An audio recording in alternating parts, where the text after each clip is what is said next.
Hello, everybody. Welcome to the watch along. Hello, greetings. Oh, we're kicking off with New Day versus the tag team Usos. titles. This should be solid. They're always solid. This match is gonna kill it. They're opening the show. They'll do something special. What the heck? Don't go anywhere. We'll be right back. Thank you, Peacock. Just to get it out of the way, I'm 1-0 on my predictions so far. Yeah, so am I. And he did it single-handedly. Well, almost. I don't think anybody. He had Ridge Holland for like a good minute and a half.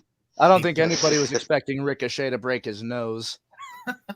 No, especially Ridge.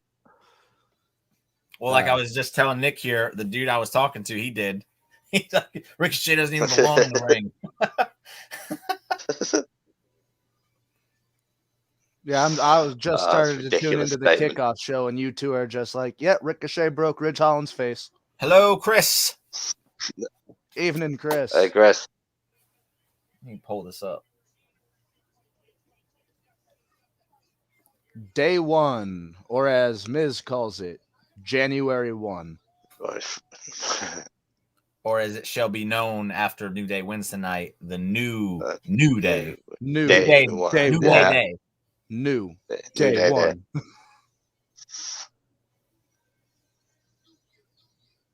Isn't it crazy how Farmer Brock Lesnar has become the most entertaining version of Brock Lesnar?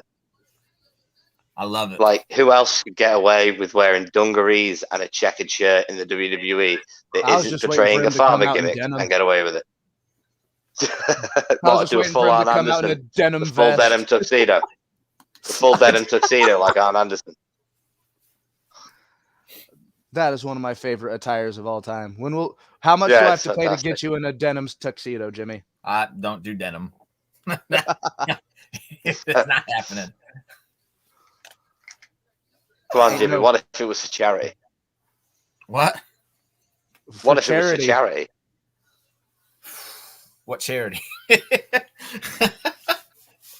I don't know. One of the really important ones. To be determined. It's an important one. Yes. I will do a Make-A-Wish for somebody in a denim suit. Nice. Get you some nice sunglasses that just got denim around the frames. Oh man, sweating my ass off. This man brought a whole jug of water.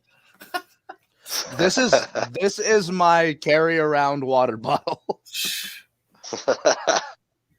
Like I say on Twitter, stay safe, stay healthy, stay hydrated. Stay hydrated.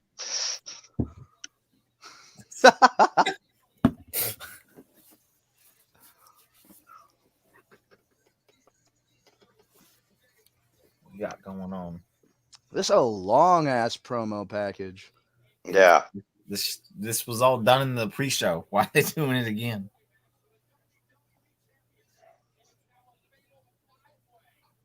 I really hope they don't decide to just have Brock win this and then have a unification match at Mania. Yeah, unless y'all didn't see on Twitter or didn't tune into the pre-show, yeah, the Fatal 4-Way is now a Fatal 5-Way. Brock Lesnar's been added due to Roman Reigns contracting COVID. Which could be a fantastic improvement to the pay-per-view. Let's be honest. This Fatal 5-Way is going to tear the house down.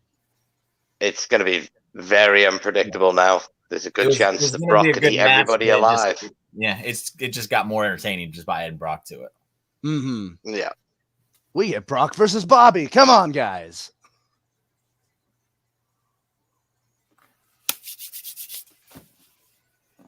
Said to Matty before, no one is more excited for that match than Bobby Lashley.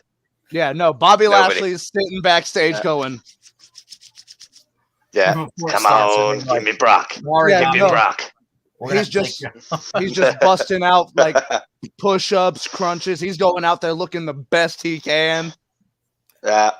They're going to be like, all right, Bobby, Brock's going to beat the shit out of you. Bobby's for like 3 minutes, you're not going to fight back. and then everybody else is going to eliminate you from the match. Yeah, Brock is going to suplex everybody, but single you out in particular. Because you're big as he is. It's an alpha male dominance thing.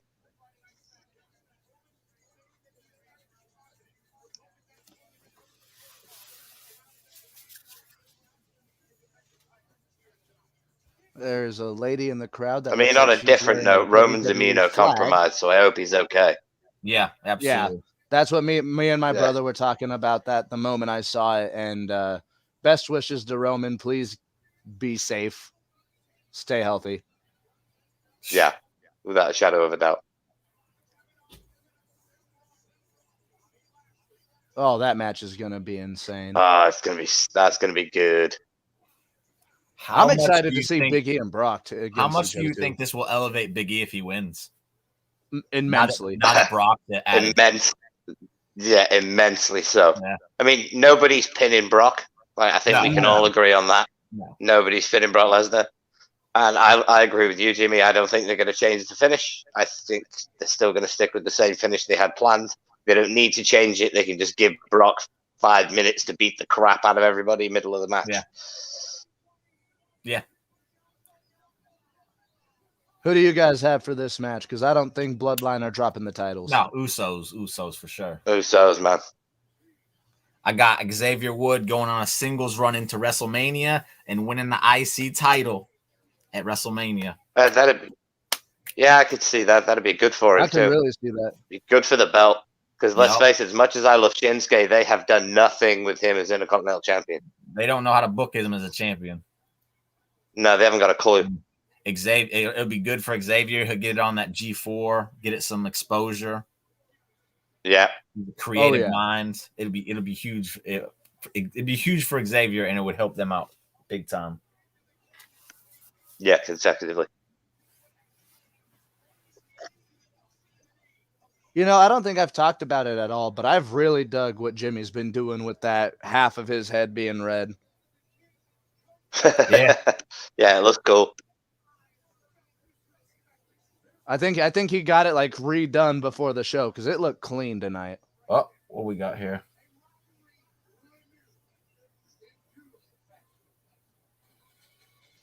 Yes, Mr. Jeff Johnson, I see you in the chat. It is now a 5-way, baby. Brock is taking to Suplex City. Right. In case y'all didn't know, because you're not as big a nerd as I am, that is Starscream's crown from the Transformers movie. I love it. That. I was just telling my girl about it. She goes, his crown got bigger. I said, yeah, it's from Transformers. I absolutely love it. Awesome. He does as well. That's the important thing. Mm-hmm. And that's Mr. Jeff Johnson, baby.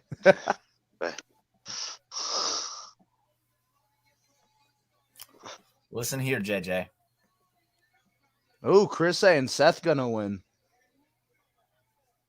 Come on now, Chris. I thought we were cool. I thought we were on the same page. Kevin's winning. We have no idea. You do not pay a man that much money after getting him to be loyal to you and do nothing with that money. Oh, no, he's winning the Rumble. Yeah, I'd like that. I'd love Kevin to win the Rumble, actually. I've got Kevin or Sami Zayn winning the Rumble, and that's just basic bias because I'm going to be there, and if it happens, I'm going to cry. Like me, I was talking with Andy about today. He asked about Sami winning the Rumble, and I was like, you know what? The only way I will co-sign this whole thing is if Kevin Owens wins the title and then Sami challenges him for the title at WrestleMania. And we get a 30-minute classic from I'll give you all the money. It's all yours. Yeah. All the money in the world. Yeah, that's a good theory. that's a nice run as well. Make it a ladder match. Make it a ladder. Oh, yeah. Just for the hell. Just so that Sami can do the Michinoku driver on a sideways ladder again. That is the most painful spot in the world.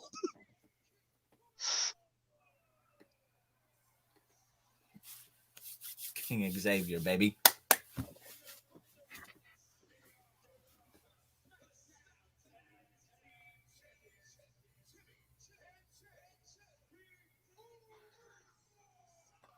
don't know how well it transitions onto TV, but when I was at that live show and the Usos came out, mega over, dude. I don't see it on TV. It doesn't. But man, I was like, this is kind of crazy. The problem with watching it on TV these days is they're still using piped-in crowd noises for points when the crowd's dead. So it's really hard to hear when the crowd peaks and when it dips because they never let it dip long enough before they pipe in the crowd noises. It's kind of crazy of the dead spots, though, because it'll be dead like during entrances. And like I said, watching the Usos, I'm like, it doesn't ever seem like they're that into it. And then you're there and it's like, oh, damn, these people really like the Usos. Yeah, I was about to say, there's the Usos are over. That's what that. Yeah, very much. One of the best tag teams on the planet, without a doubt. They're the only tag team I want. I know you don't like them, Jimmy, but the Usos versus the Young Bucks would be one hell of a match. I'll take over under on super kicks for that match. 75. At least one, maybe 115. I was about to say, yeah, we're going past the super kick party into the super kick infinity. Yeah, and but I'll take your Usos versus Young Bucks, and I'll raise you Usos versus the Briscoes. That match would be insane. Yeah, man, I love the Briscoes. They're my brother's favorite tag team. I was about to say, I've always loved them. They're fucking great. The Briscoes cut the best promos in the world. on their like, I love the promos on their farm from their phone. They did one earlier this week, and it was like they were still working. Jay throws off his hat to go grab one of the merch hats. Yeah, I saw that one. I don't even know who they were talking to during that promo. It's FTR. It's FTR. Oh, sound. That makes a lot of sense after Final Battle. Yeah, FTR had said something about come to AEW, and whenever they didn't show up on this week's Dynamite, they were talking some shit. So the Briscoes are like, okay, let's go. Yeah. Well, that's a match that I want because FTR are my favorite tag team. Yeah, I'll take that over a Young Bucks tag team against anybody all day. I love FTR, but I'm old. Like I remember tag wrestling when all tag teams wrestled like FTR, and it was my favorite era of tag team wrestling. Yep. So they are the modern day brainbusters. They are absolutely fantastic, and them versus anybody is always a pleasure. They're the proud and powerful feud, I think. What they say they are. Yeah. It's the only tag team I've liked since the Attitude Era. Not a fan of the New Day, bro? Really? I like them, but I don't feel like as far as tag team wrestling goes, they're on fun that level. I'm not saying I don't like them. But as far as the actual tag team wrestling goes, I think a large part of the reason the Usos stand out so much is they're what I call an actual tag team. They came into the company as a tag team. Yeah. They didn't like the New Day were all singles wrestlers that got put together and became a good trios team. The New Day are more like the modern day Freebirds than they are anything else. That's a fair assumption. That's a fair statement. Yeah.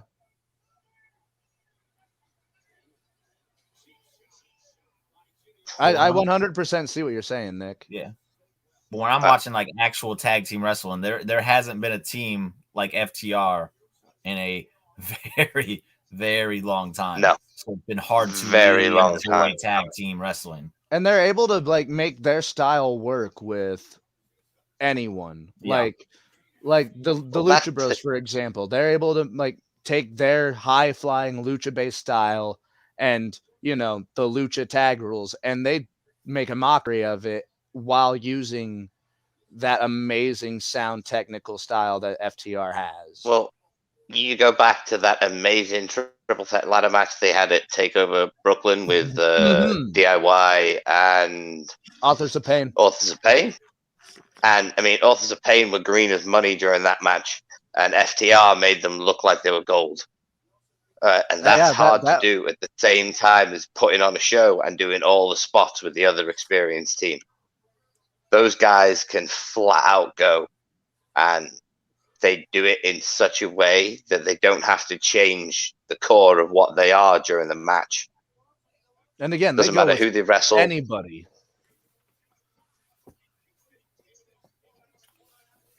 And then the few times you see them go on singles, they're still fire in the ring.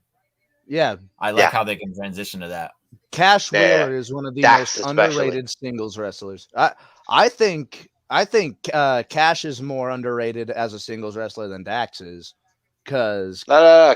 Cash is underrated, but I think Dax is slightly smoother as a singles wrestler. He transitions a little bit better. I think Dax is a more believable guy. Yeah. Not a knock on Cash. Yeah. When I'm watching Dax, I'm not like, at all. This looks legit.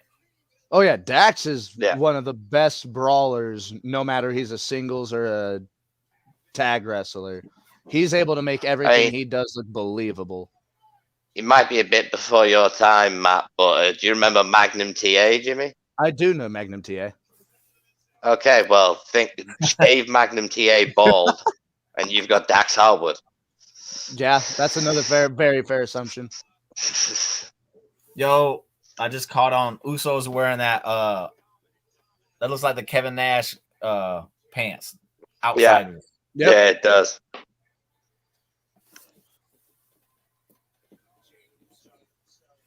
I'm really digging their whole gear this event. Both teams are looking phenomenal with their gear. Yeah. I think the New Day always look good. I think I might need to take another. Okay. Nice. I think I might need to take another look at Xavier's, but I kind of get like a old school Donkey Kong feel off of those, like the railings that he's got on his gear. Yeah. But it's also like the color scheme of like the OG Wolverine. So I was going to say it's old school X-Men. Did you see Thunder Rosa's X-23 outfit on Rampage? Yes. Yeah. Oh, on a roll. I love that move. Nice. So do I. Used to be his finisher when he was Consequences Creed in TNA. Mm-hmm.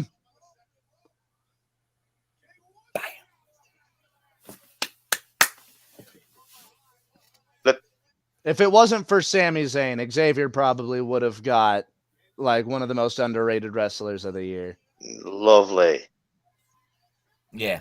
Look how fucking crisp he is. And he is damn near, 15 years in the business now? Yeah. Wild.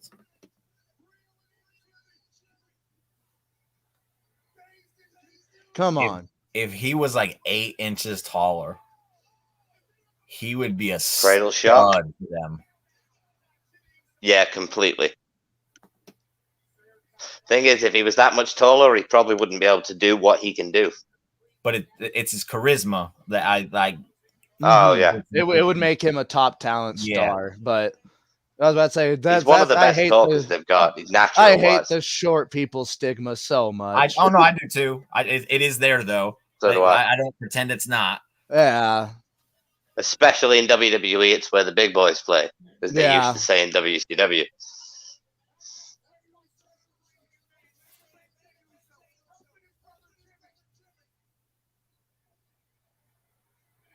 Oh, drop? No. This match is exactly what I expected. Just these two teams. Whoa! Yeah. Whisper in the wind. It. Yeah, they knew they were going to deliver. That's why they did it. There was no other team on. Yeah, on put them up first. Yeah. Not right now. There isn't. Yeah.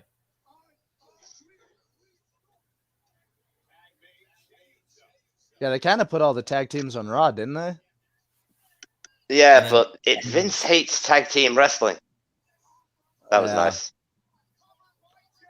Vince has always said tag teams are there to make one star. You've just got to figure out who it is. It's kind of why I like the RK Bro pairing, because it's there to get Matt Riddle over. Randy Orton doesn't need to get over anymore. It's there for Matt Riddle. And it's working. It really is. But he was getting over beforehand. But the pairing with Orton has just pushed him to that top level now, I think. That's another person that I see totally winning the Rumble is Riddle. I've wanted Riddle to win the Rumble for about 6 months. But I also wanted Randy to win the title, so then he could go after Randy and they'd have the match. That's the only way it makes sense at this point is if Randy had the title. Not at the moment. Yeah. But it was, I think in May is when I was like, Riddle's winning it. There's no reason to think he wasn't. And then the tag team thing kind of was more successful than I thought it would be. I will say this year's Rumble is makes money at the end of the day. This year's Rumble is very unpredictable for me. If Bayley is there, she's winning the Women's Rumble. Oh, completely. And I called that just after she got injured. If Bayley's not there, I have no idea. If it's not Bayley, it should be Shayna. I think it's either Bayley or Alexa. It's going to be someone returning. Yeah, it's got to be a return. But I think Bayley and Becky is your money match for Mania. Mm-hmm. Yeah, I do as well.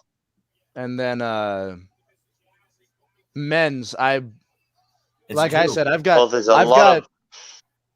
got Kevin and Sammy, and neither of those men I don't think are winning the damn Rumble. It's Drew. Yeah. They're going. No. To be fair, going back to Drew makes the most sense. He never got to get that moment at Mania in front of a crowd where he wins the title. Rock on, Harold. Hey Harold.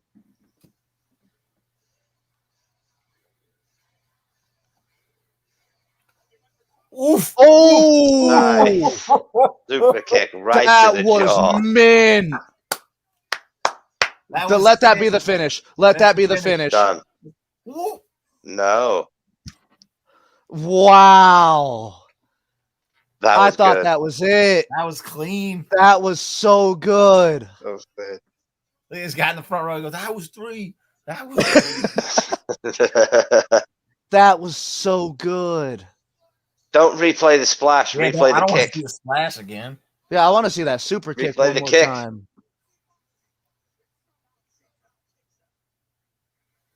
Whoever does the replay, I hate Kevin Dunn. I hate Kevin Dunn. I don't think there is a soul alive that likes Kevin Dunn. Vince McMahon. Yeah. He probably doesn't even like him at this point. Vince fucking loves Kevin. Don't ask me why. I don't think a single human being understands why Vince McMahon loves Kevin Dunn. He's going back with the Tequila Sunrise. Oh, nice. Oh, the Serenity Lock as it is these days. Oh, yeah, that's right. Serena Deeb's finisher. Yeah. Happy New Year to you, Harold. Hope you had some good holidays. Yeah, Happy New Year's, everybody. Yep, happy New Year. All the best. Happy January 1. Any New Year's resolutions this year, boy? I'm going to the Royal Rumble. I'm happy. I'm content. If I'm going to have one, I'm going to give Impact another chance. Nice. It deserves it. We'll see if it sticks again. You know, Moose, if you don't like anything else about the company, Moose is doing tremendous work. I love Willie Mack. Really is. Mac's the shit. I love Willie Mack. Yeah. Alexander, obviously, is a beast. I love watching it. Yeah. Impact has some of the best workers right now. I feel like every time I watch the show, though, there's just something about it that I just can't get invested in. They do love that goofy bullshit. Almost. That was close. Come on, Oos. SOS. SOS.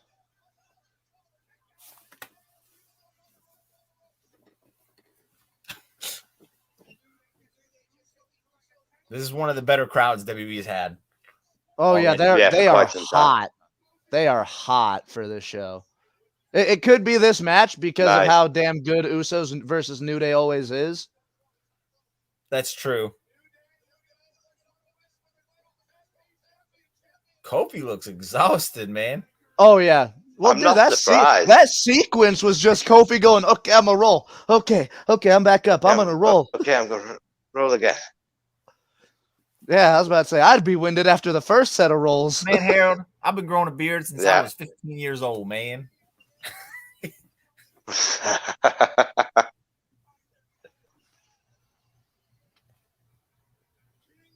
Unlike Peter Rosenberg, who has issues growing a beard. Yeah. They should be asking Peter Rosenberg if he's Jimmy Bebe. That's how it should be.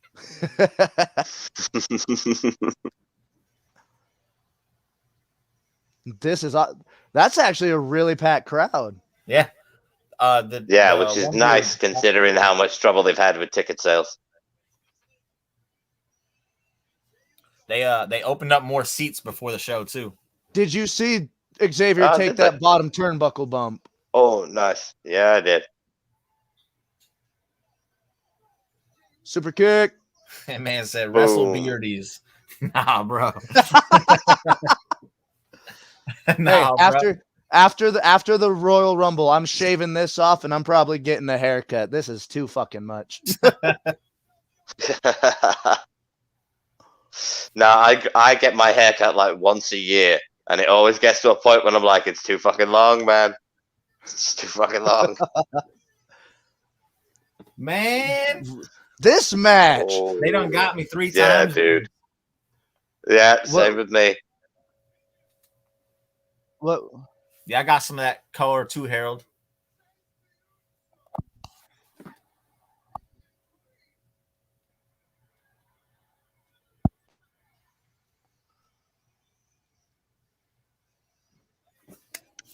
Like you and I were talking, Nick, this match probably got a bit of time put onto it thanks to Roman getting. Yeah, that's good. I think all these matches will do better with more time. Yeah, give all these matches more time because this is a 30-minute classic. This is one of the best.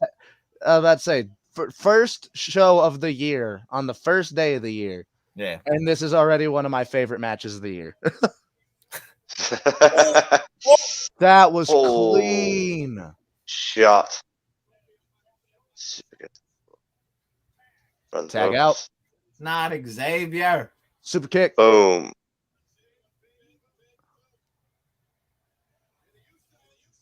$3D.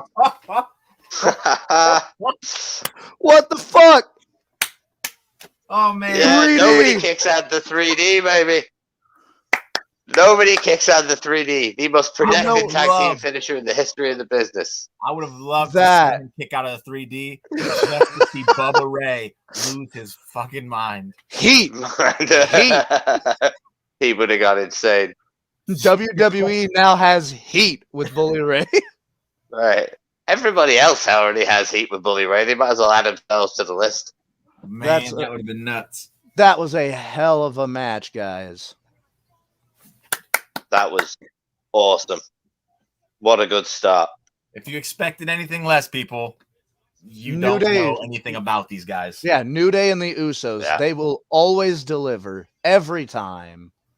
They're incapable of having a bad match. Let's see this 3D one more time. I cannot believe they hit a 3D. That was a hell of a match. That was a hell of a match. Deserved win. I was hoping that they were going to put Sammy and Nakamura on to fill in the void. But now I'm like, no, I'm glad they didn't add a match. I want matches to have some time. Yeah, damn right. That's a prime example. Yeah, that's what I say. That, and again, the New Day and the Usos stole a SummerSlam on the kickoff show with like 16 minutes. Yeah. They were given 30 minutes here. I think it was 28 minutes exact. But they were given almost 30 minutes, and they proved that WWE can still put on really good tag team matches. If they let them do it. Exactly. And Chris, and especially when there's no stupid bollocks in the middle. No screwy finish, no distractions, no schoolboy roll-up finishes. It was a nice, clean win. 2 tag teams knowing each other very well. And the Usos going to the well to get this win. Yeah. That was a very Fantastic good starting match. Yeah, that was a fantastic match. Perfect to get the crowd hyped. Using that NXT formula. Mm-hmm. Yeah. And another thing about that match, it wasn't like there was a real slow part at all through the match. Like they kept a real consistent pace all the way through. Yeah. Thing is, though, those 4 boys can flat out go. Right, each one of them in their own right is a fantastic wrestler. They're all amazing athletes with amazing gas tanks. It was never going to disappoint. No. Even though Kofi was starting to hit E towards the end. That's crazy to think about, though. Kofi getting winded. Gas. That's how much energy was expended in that 28 minutes. Yeah, it's going to be hard to top that. I'm about to say this Fatal 5-Way's got something to live up to now. Yeah. Becky and what's her face as well. Oh, Becky and Liv. Whatever match is going on next, I actually feel kind of bad for. Yeah. I'm trying to think who it would be. They've got RK Corbin and Drew. Wait a minute. Corbin's Wacky and Drew. I would say I forgot. Yeah, Drew and Madcap. That's what I would put on next. I forgot that match was on this card. Why is that match on this card? Why is it Nakamura and Zayn on this card? Because we're going to get Madcap Moss a win on a big show, baby. Yeah. I thought Nakamura Zayn was on this card. Nope. A bunch of sites were reporting it, but at WWE at no point in time said it was happening. So I don't. Well, they've kind of got time to put it on now. Yeah, that's what I said. I thought they might, but at the same time, I kind of hope they don't, just because I want to see all these matches get the allotted time that they deserve. You know what match? Honestly, I don't think would suffer too much if they put it on next. Like Madcap and Drew, Baron and Drew would be okay, but I don't think Edge and Miz would suffer too much if that went on next. Nah, no, probably not. But you got crowd. They're all hyped now. They're gonna want to take a break. You don't want to, because I feel like this is what happens. With not a shot at the AEW shows, but they get you really hype, and then they give you a second match that gets you really hype, and then the crowd starts to kind of get tired. I don't think you want to exhaust the crowd. No, not this early. Because Edge's entrance gets a huge pop every time. Every time.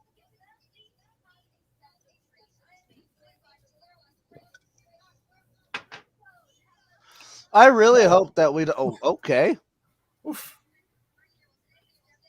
I'm just going to show how white in English I am. I have no idea who these people are. They are a trio rap group.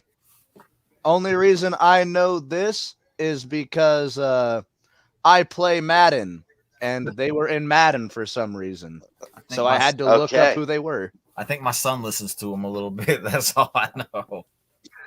Oh, there we go. They got Funkos. I know that much too. Doesn't everybody have? I thought you had a Funko, Jimmy. I probably do. Is that? They don't like. Homeboy they just print those things. Subway? Was Homeboy wearing a Subway necklace? It looked like it was a Subway necklace. I don't think it was though. It did look like Subway necklace. Yeah, can somebody in the chat or in our comments let me know? Was that a Subway diamond necklace? Maybe that boy really loves him a sandwich. Yep, it's Madcap and Happy Corbin. Letting y'all know, Madcap Moss. Surely this dub. No, Madcap Moss is not getting this dub. He's getting that dub. Let me tell you how it goes. Right. By all rights, Drew McIntyre should walk through him in about a minute and a half. I was about to say, I want to see a double Claymore from Drew McIntyre. I'm going to explain to you why Madcap wins. One. Okay, I'm listening. Baron's clearly going to help him. Nope. Okay. Yes. Nope. Happy Corbin and Madcap are winning. They got Pyro. 2, WWE really loves to bring someone down before they send them back up. And if Drew is going to WrestleMania, this is the perfect time to really let him put one last person over before he goes to the Rumble and takes off again. Wait a second. Is this they do like to humble the heroes. Yes. I thought this was a handicap. 1v1, Madcap Moss getting the dub. Yeah. I think Baron Corbin deserves a high five for his work in the last year. Yeah, no, that boy has proved he has got range. Another one I've been telling I can't go against Drew. He's my countryman. Jimmy, if Madcap Moss wins, I'm going to take a handful of the names out of that hat and eat them. Get ready, buddy. It's happening. I will do it live on stream if Madcap Moss beats Drew McIntyre. Tell everybody you're about to eat a bunch of shit out of a hat because it's gonna. Yeah, I was about to say, post this on Twitter, guys. If Madcap Moss wins, I wouldn't have said that if I were you, mate. You've just tempted fate. I swear to God.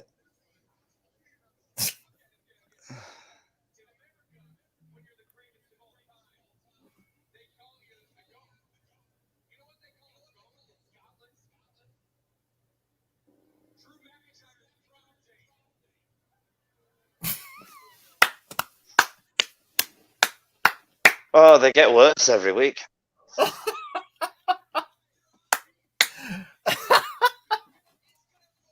It's so bad. It's so good.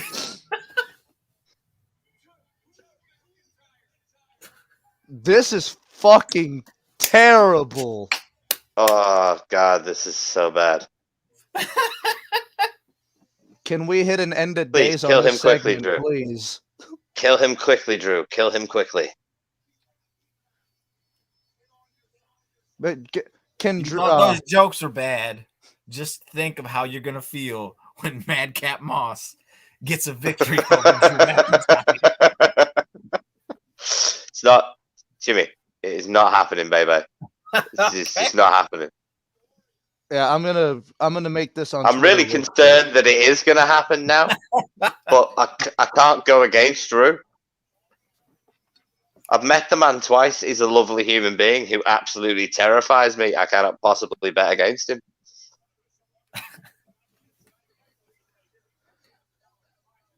If Madcap Moss beats, Are you tweeting this, Matthew? Drew? Yes, I am.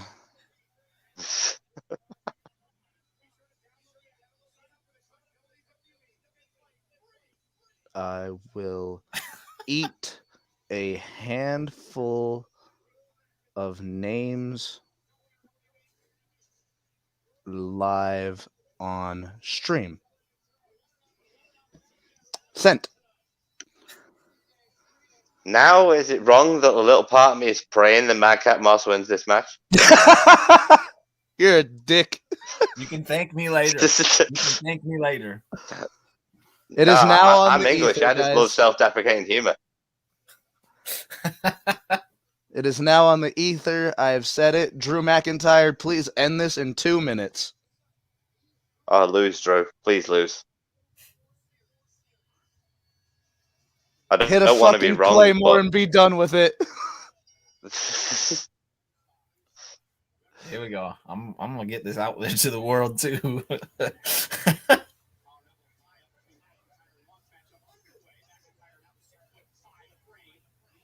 I would say I'm doing this for the fans, but I swear to God, if Madcap beats Drew, I will not understand this.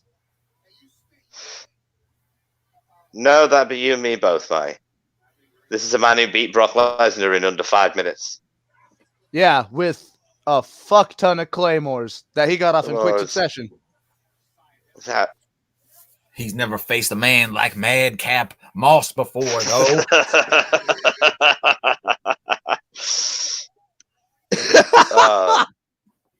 join the watch along and watch him eat shit.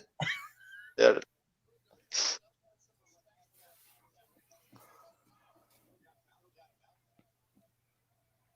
looks very I confident. cannot. Right. Every time I see someone wrestling in shirt and suspenders, I think of IRS, and that is not a good memory. There Drew, we go. you really There we fucking go. fell for that. Are you kidding me? Look at Madcap firing off them rights. And laughing for no reason.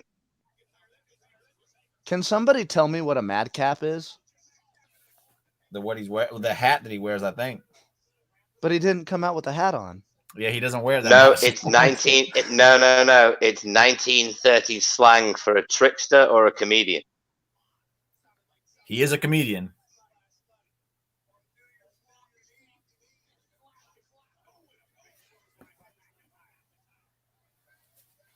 Drew, for the love of fuck, please don't be taunting. You just don't want to eat shit live on air, man. That's all it is. Corbin's gonna like take his sword and he's gonna be like, "Put down my baby," and then Madcap. This is going to be the distraction finish. Yeah, get your hands off my mother.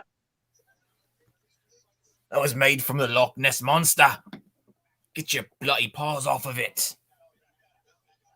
That is the worst Scottish accent I've ever heard. I don't have a Scottish You're accent. Scottish. You've got to put a lot more bass in your voice, otherwise it doesn't make a lot of sense. If other people can understand everything you're saying, it doesn't really translate. So if I talk like this, does that sound better? You've got the twang right, but you just need to get the deepness. Yeah, there's no deep voice in here. Madcap really fucking threw himself on that one. Well, he's got to do something. He's got to make Drew look Isn't good. this technically his very first pay-per-view match? Yeah. Is it? I thought he defended the 24/7 title on pay-per-view once. Yeah, we don't count that though, Matty. No. Oh yeah, that's right. It wasn't Madcap. It was Riddick. No, he was Riddick Moss then. That was before he joined Shane McMahon's secret underground fighting ring.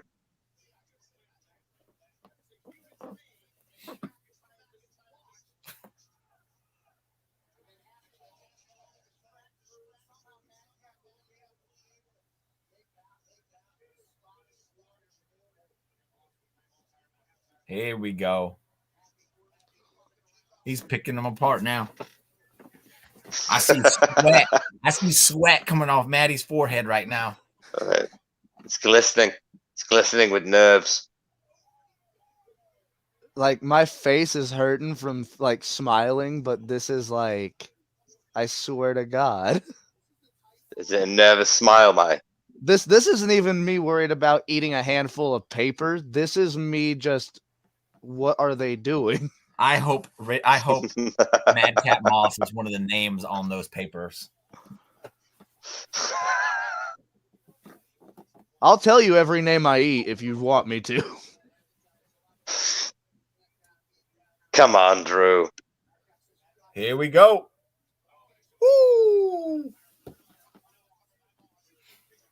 No one's ever getting the pain off a shoulder tackle, Jimmy. That was the most the most extra shoulder tackle I've ever seen. Exactly. He put some extra force behind that one. So it was a shoulder tackle plus. Wasn't Madcap a college football star? I think so. Yep. Like I don't think he ever played in the NFL, but no, he's a college running back, I think. It's a big fucking running back.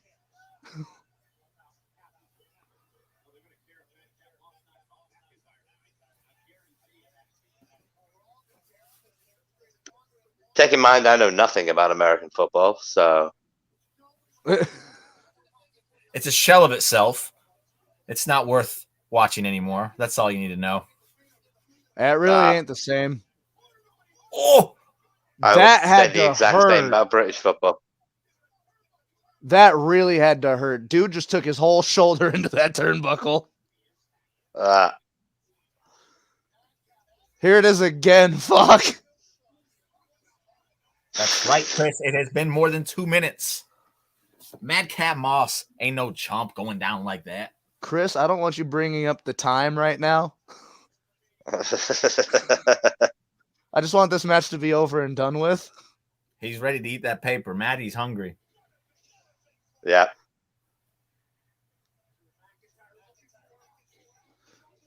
Keep your energy levels up before you have to go to work, Matt. Oh my god. Got to get them nutrients. Protein. Plant-based protein. Delicious. Future Shock. You're kidding me. Y'all out here having Madcap Moss throw hands with Drew McIntyre. Boom. Baldo bomb.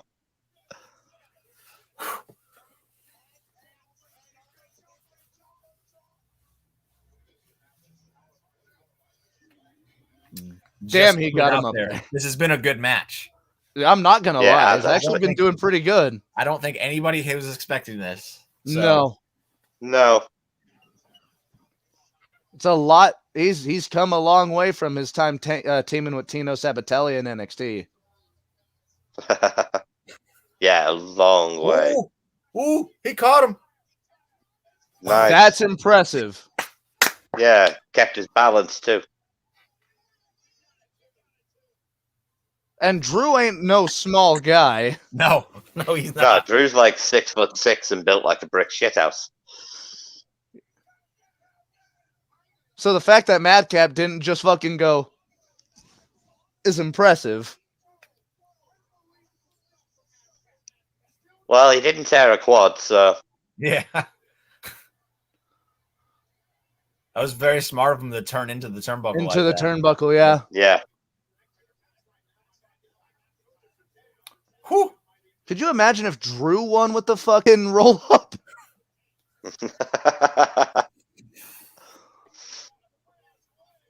You kicked out of the Future Shock. He kicked out of the Future Shock. Yeah, it's not a finisher anymore. It's just a trademark. Nobody gets pins off trademarks. Yeah, I guess.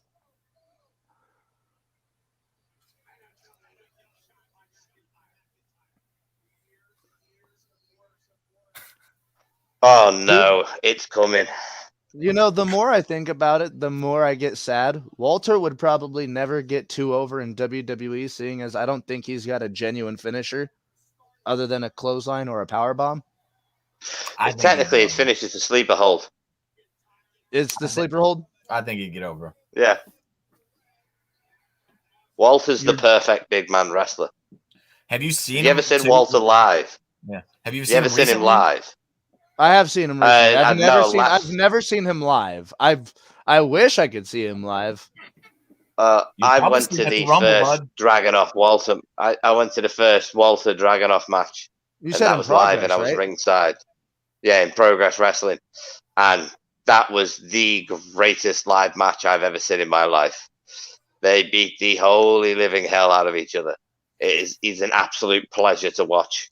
For a big guy who doesn't need to work as hard as he works incredibly hard. We are done. No? Huh? No! Yes! No! Sorry, Jimmy. Corbin. Yes. Do something, Corbin.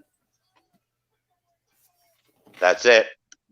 I ain't eating nothing. But if you don't, you're going to disappoint the fans, mate. I'll eat one name. Yes, Harold. It's got to be the right name. Huh?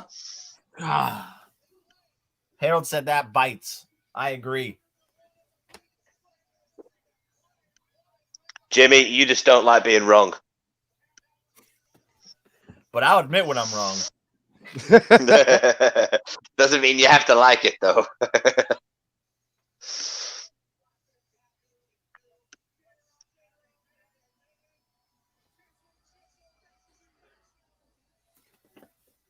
If anything, Madcap earned some respect in that match. Without a doubt. I wasn't turnbuckle shot though. I was not expecting Madcap to put on this hell of a performance. I would imagine that match was originally supposed to be a lot shorter. Oh, probably, yeah. They go up to Moss. So, can you actually go? Yes. Haven't been here for a few years for nothing. You now have 8 minutes to fill. Enjoy. That was a really good match, though. No, I enjoyed that.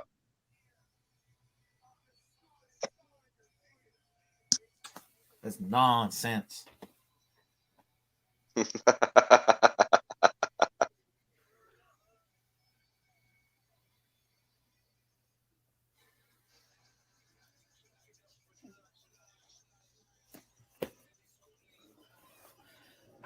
Boy.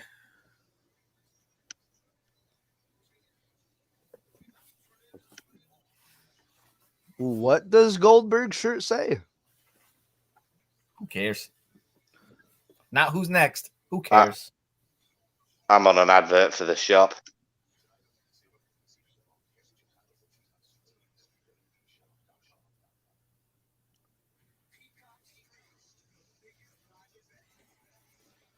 Speaking of, isn't Peacock supposed to be coming out to the UK this year? Oh, I hope not. I think that, yeah, the transition happens this year. I like my network the way it is. I don't need it. It's got a far superior search function than you boys. Like, they should just leave it alone. My only complaint is that I gotta like fast forward and rewind to get the things. Whereas on the network, you could just like go to match to match to match. Yeah, it was much easier. Now there's Kevin Owens thinking about having to share a ring with Brock Lesnar again. Gonna pop up powerbomb Brock. 1, 2, 3. Yeah. Possible. Doubtful, but possible.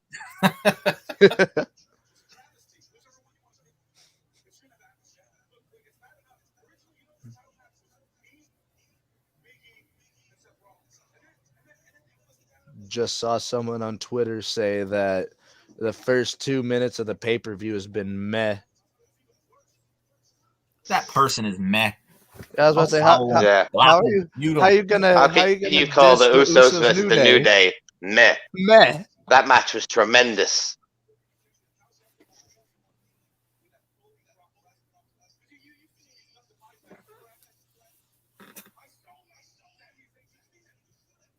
Kevin Owens really fucking good at promos, isn't he?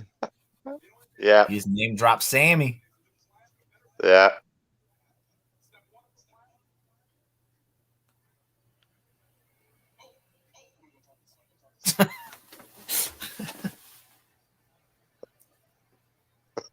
Did he say he's going to go talk to Sammy? No, Seth. Oh, Seth. Yeah. That was great. Right, I'll be back in a sec, guys. Bathroom break. No worries. I just looked at my phone, by the way, and it is 2 degrees in my city right now.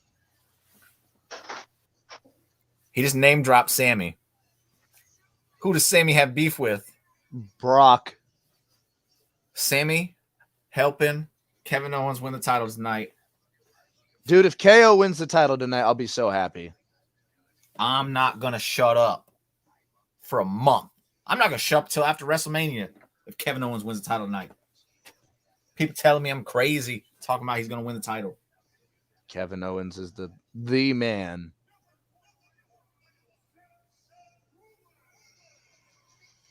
I miss that voice.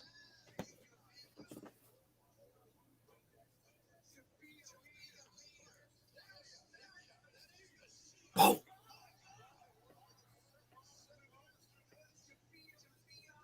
One thing you always have to say, though, WWE does really well on these promo packages, no matter what it is. Untouched. Like it's not even close.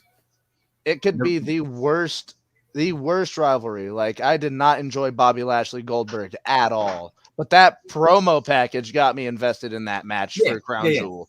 They have better production than most TV shows. 100%.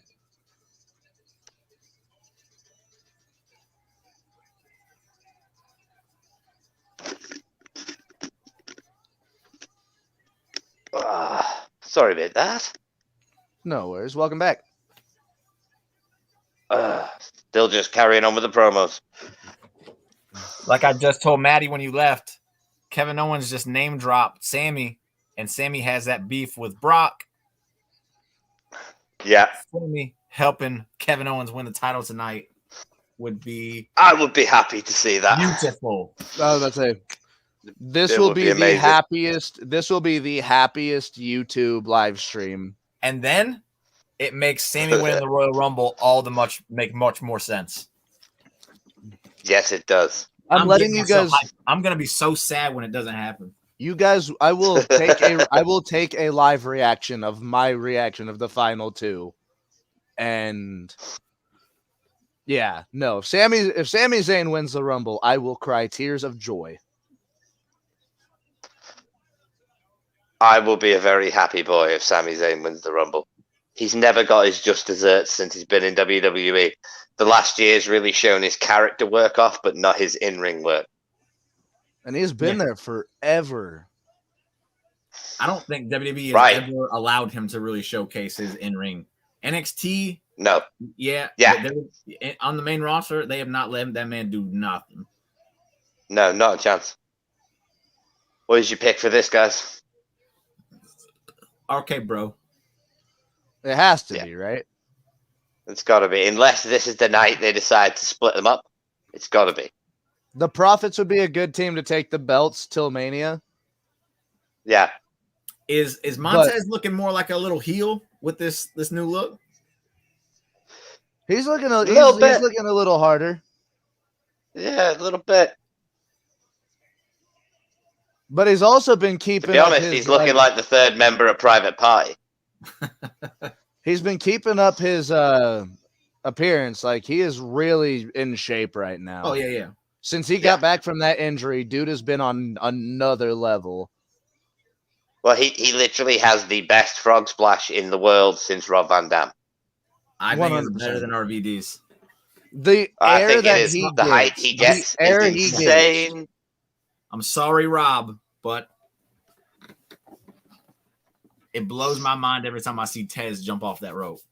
And that one last week where he went, like, the distance that man went with the height is like, how?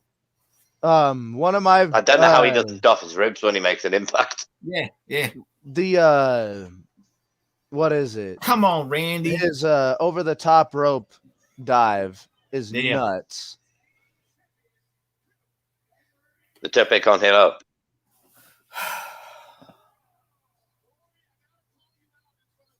If I don't see Randy on a damn scooter, what is it? What are they bringing out? Are they bringing out MSK? No, they're bringing out Migos for some damn reason. Because Randy's cool and down with the kids. Randy's cool. Randy's hip.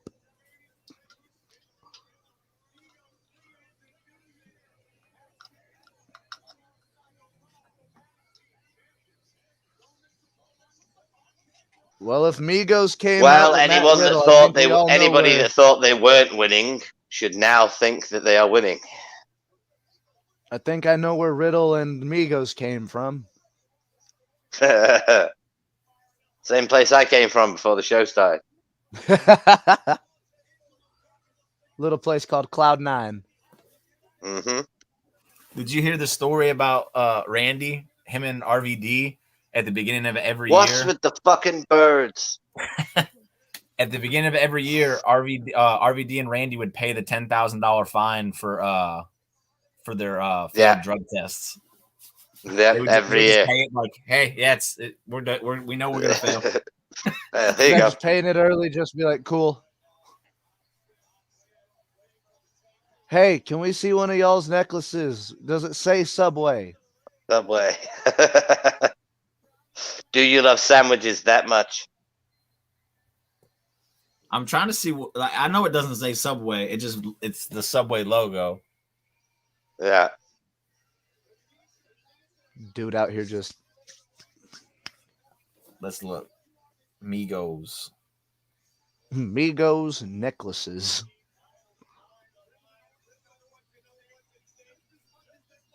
Right. The moment of the last year in wrestling was clearly CM Punk's return. Like, nothing's going to beat that. Yeah. But what would you say was WWE's highlight in the last 12 months? It's a lot harder to pick. No, I think it's the Brock I mean, return. other than I was just gonna say the fan return. I think Money in the Bank. I think the Brock return shocked me a lot. I had no idea it was coming, and what has come up after it, the story that has come with his return, I think has been fantastic. So, I to me, it's the Brock, and his chain says. See, I was gonna go with that way. Go on. That way. Well, what were you gonna say, Nick? Well, no, I was going to say I agree with you. I thought it was the return of the fans of Money in the Bank. Money in the Bank. Yes, that crowd was there to be happy that night, and it was a joyous thing to behold. That was the crowd I was hoping for at WrestleMania, but yeah. they were not. They were not hyped. Yeah, no, I was so not after all that rain, dude. Oh yeah, there was really one sour person people I saw that was like hype, and they kicked him out.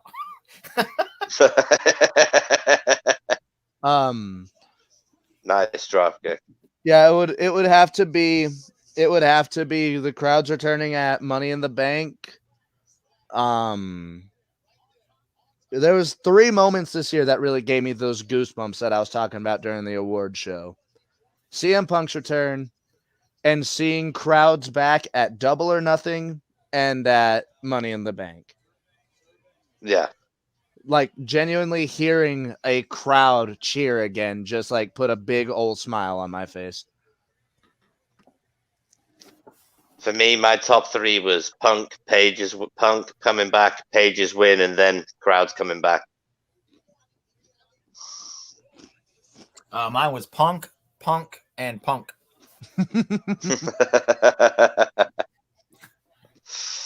Why am I not surprised at all? If you're gonna make me pick a second one, at least it's gonna be the Punk and MJF promo. Those are my. I loved that promo.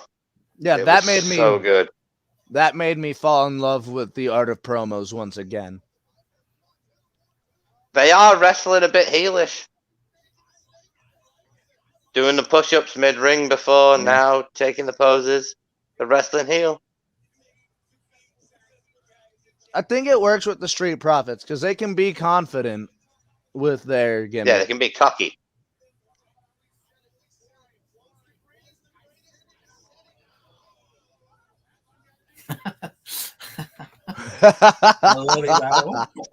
The fear on his face. The fear on his face. Going over to Migos and being like, "Did you see that? Did you see that?" Don't worry, I'm going over. It's fine.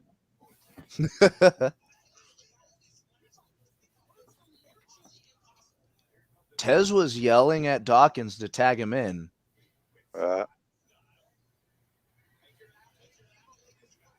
What is he doing? What the hell? Just RKO him now. Just be done with it. Just I don't understand. Done. I don't understand the dance. Because you like the rest of us, white and have no rhythm. Whoa, Harold! It's not CM Suck. It's CM Punk. Get that shit straight, man. Come on, Harold. Don't be like that. Don't be a hater, Harold. Not on the greatest mic worker of the last 20 years. And he's been gone for 7 of them. Yeah. Yep.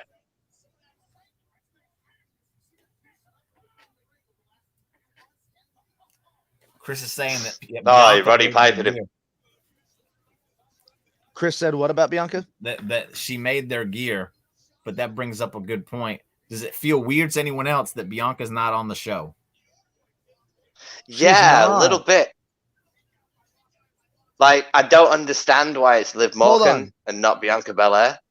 Hold on, I was about to say, like, not only that, Tony Storm's gone. Who's challenging Charlotte? Is Charlotte even having a match? No, they never had a match to begin with. So. No, because they had the match on SmackDown 2 weeks ago.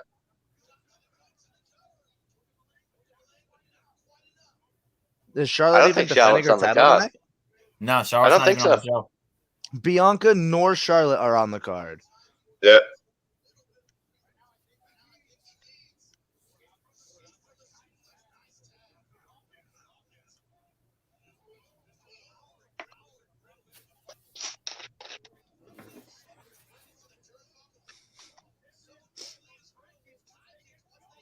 Matt Riddle's really good at what he does too. Yeah. He You ever had a gets chance to the see him fucking live? person. I've only been to one show. It was in 2008. I was 10 years old. PWG? It was a WWE live event at a civic center.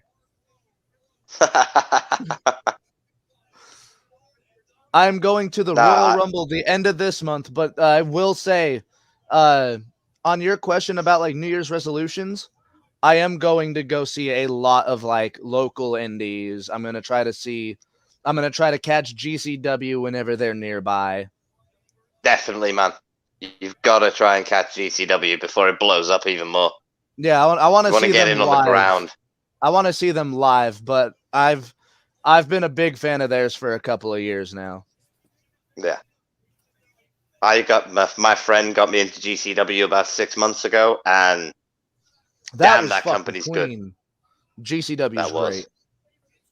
Yeah. Ninja Mac is tremendous. Their whole roster is really good.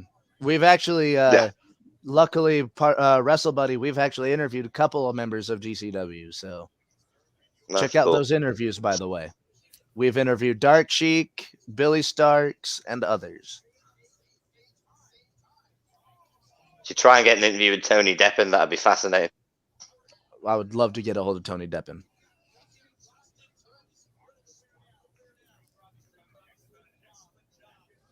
Chris said, what if later on Brock comes and squashes everybody? Chris, I said I thought we were cool, man. Don't be saying weird shit like that. Stop putting negative vibes out into the universe, Chris. Chris also brought up Nick Gage for GCW. Nick Gage actually has a lot of really good work in GCW. I'll say this about did Nick you see Gage. the Minoru Suzuki match? Oh, it was mint. Yeah, the Suzuki match is incredible. I'll say this about Nick Gage. If you haven't, you should check out his interview with Sam Roberts. Nothing like I would expect. Yeah, Sam Roberts. Yeah, I've seen his it. Chris It's Van tremendous. Vliet interview is really good too. Yeah. One of the Nick most Gage like is a raw fascinating human interviews being. you'll get. I know Zayn will hate me saying this, but he's he's even more real in his promos than Eddie Kingston is.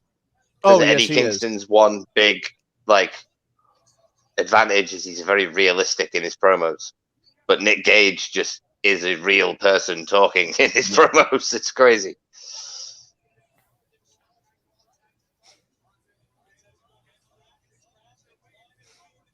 Oh, that was nice. Boom. Again, Matt Riddle is really good. Yeah. I got Here to comes that watch hot his last indie match, which Listen is to this also in crowd. progress. Listen to this crowd.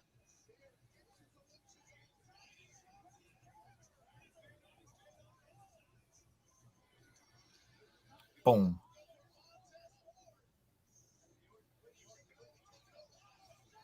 It's so clean. Every time. The only person who does a better power slam is Dustin Rhodes. Yeah, and he like does it the whole one-handed. He uses the other hand to like turn himself. Yeah. Oh yeah. Double. Do it. London's calling.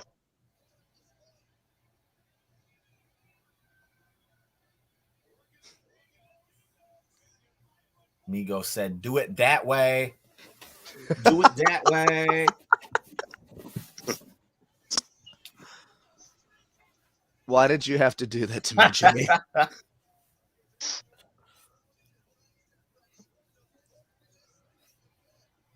Orton's going to that place.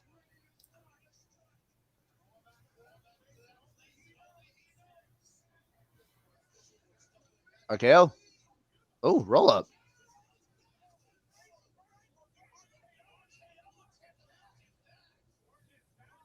How long till they try to make Ford a singles wrestler? I don't think he's ready. 6 months, 8 months. Ooh. I think they'll start sowing dissension in the Street Profits within the next year. They have to. That's kind of what I was getting at with his look. It just. Yeah. Oh, he just pushed.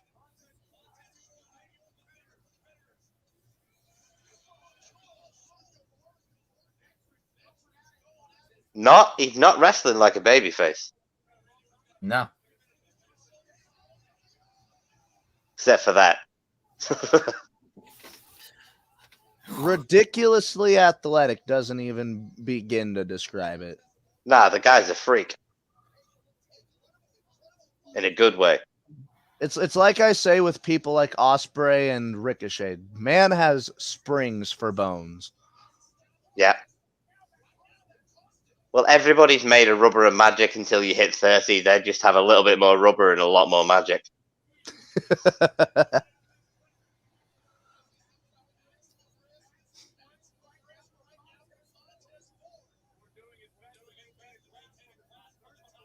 It's like, no, sir, you are not taking me over today.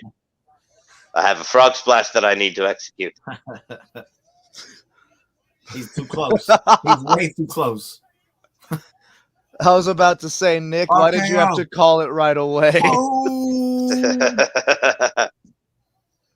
We are done, ladies and gentlemen. That was mint, by the way. Yeah, that was amazing. I was almost a little caught up in Nick actually almost calling the end of the match. Like, nope, I got to fit frog splash. I got to do. Bloody right. Wrestling's easy, dude.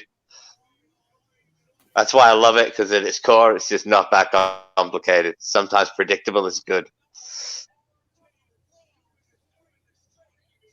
Yeah, amigos, get in the ring because for some reason we need They to paid you. I wonder how much Vince paid them. Why are they here? Because they're I don't from understand. Okay. Oh, okay. Yeah, it's hometown, guys. We're from Atlanta. Dude has a Los Angeles Dodgers hat on.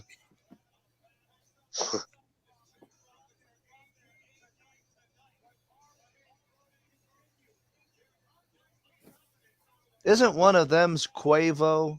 Yep. Okay, I know who Quavo is. I don't know the other two. What is it? We got. He's the one with the Datway chain. Okay. Well, I'm not going to lie. I have no idea who they are, and I have no intention of learning. Quavo, Takeoff, and Offset. They're not real names. Yeah, those are their birth names. No. What? Were their parents like broken German computers from 1943?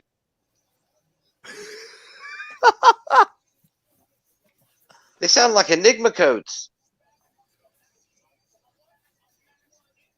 Hey, we got everybody being happy in the ring. That's nonsense.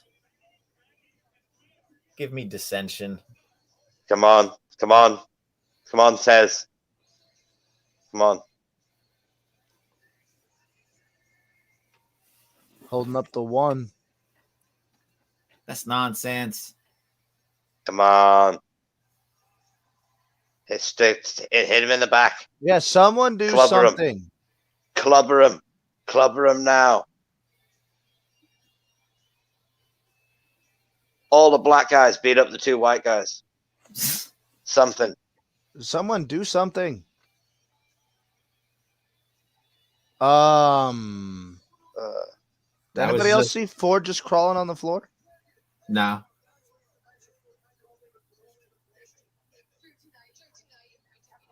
Thank you, Drew. Because of you, I only have to eat one piece of paper.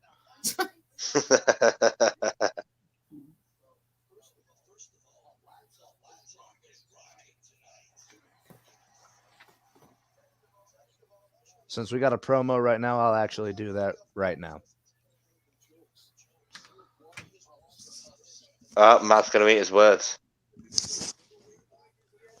Cardi B is a wrestling fan, Harold. She's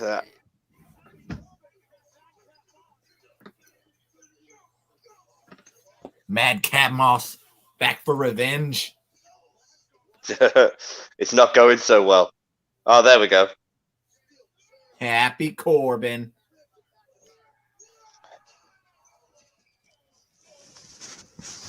There we go, Madcap. Get your heat back, kid. Okay.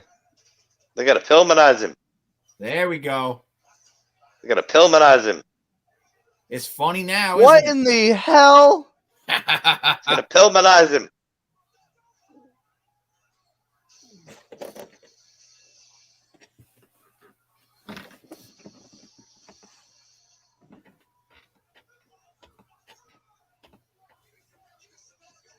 So, Corbin versus Drew at the Rumble. Drew sells like a champ. Yeah. Okay. That was something.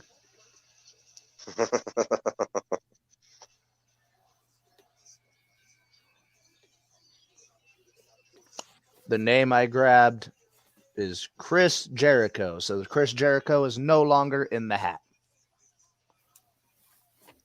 What a name. He's a Judas in your mind. It's a Judas in my mouth.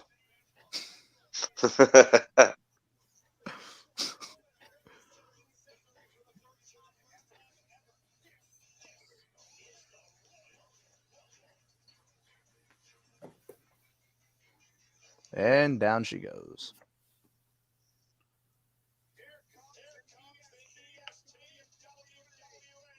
Even though she's not on the card tonight. Who's that? Yeah. They're having a Bianca promo right now.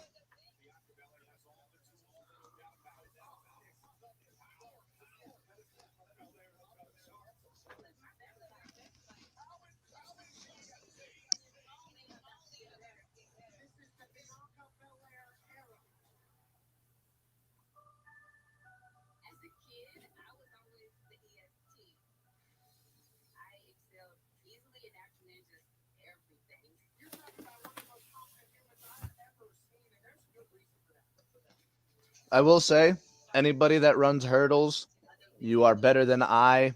Fuck that. No. I don't even know a guy named Jim, let alone work out in one.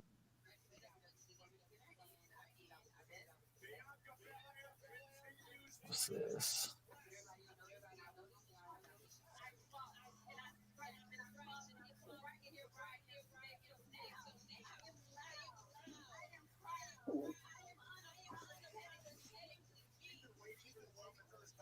How many more of these do you think we're going to get, as they've got quite a bit of time to fill?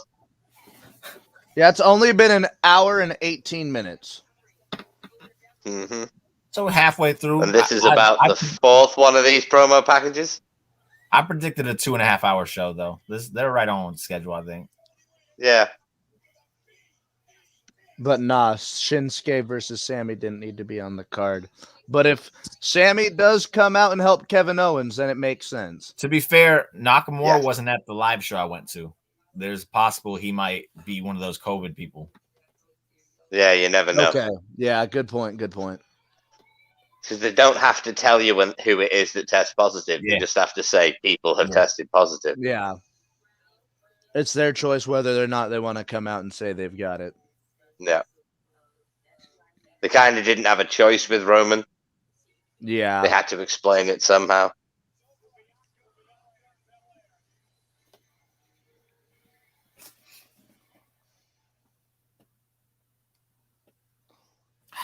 Come on.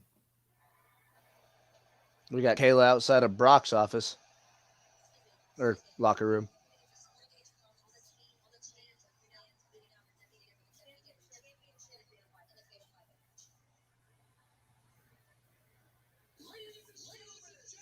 Oh, God, this is great.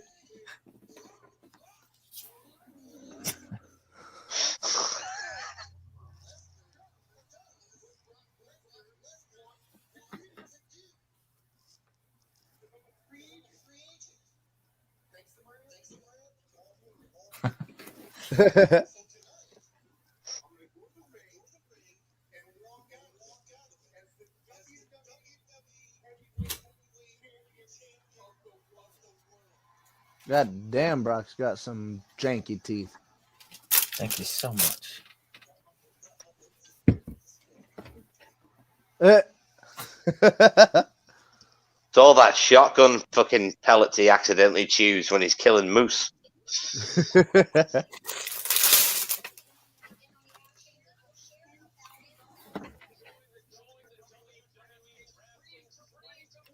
I will say, Brock, I think unintentionally has the best comedic timing in all of pro wrestling. Oh, it's intentional, man. It's intentional. Like 100% intentional. You can't tell me he doesn't love this. Yeah. I think Brock Lesnar loves being Brock Lesnar. Anybody that's ever questioned this man's love for professional wrestling just needs to watch the past few months and see how wrong they are. Yeah, he is enjoying himself. He's loving this. The promo he cut with Sammy in the wheelchair 3 weeks ago was some of the funniest shit I've ever seen. The promo before, like the week before, was phenomenal. Where he's just like, you want to challenge Roman this week. You want to do it tonight. Yeah. Brock, you're a little close to me, Brock. And now, on the subject of this match, I know it's not going to happen, and Edge is probably winning this match, but dear God, Miz needs to win this match. Miz is winning, baby. Miz meta win. He needs to win this match. Miz does need to win. Miz does need this win. So, and I do see this happening again at the Rumble. So I actually think I'm going to go Miz. Miz has to win.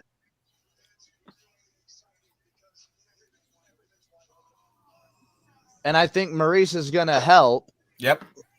Which is going to lead to Edge, Beth versus Beth. Yeah. Miz Phoenix. Miz Maurice. Fuck.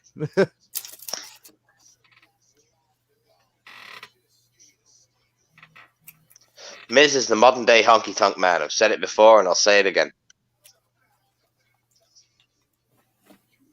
Honestly, he is. He's probably going to continue wrestling for like the next 10 years on as well.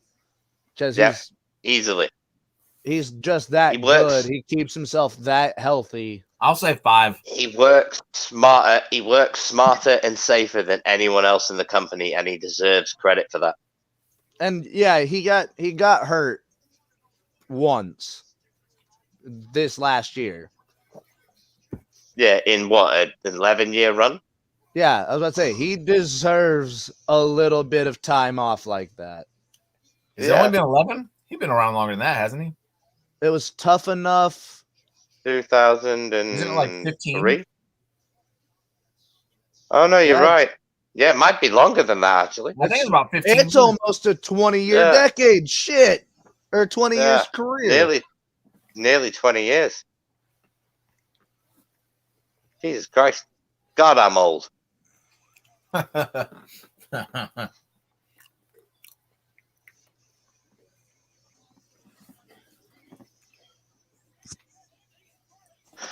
The build-up could have been better to this. I liked it. I think if they just let Edge run his promos because he's fantastic at them. Yeah. The physicality, they've gotten their hands on each other a few times, but it hasn't been anything that gave the match away. The only hiccup being the stupid wedding, but I didn't like the wedding. Yeah. If we're getting if it's WWE, we're gonna get a wedding every year. It's gonna happen. I will say though, I was happy to see Bischoff. If they would actually use the red paint instead of that black stuff, I would have enjoyed the wedding a little bit more. Yeah.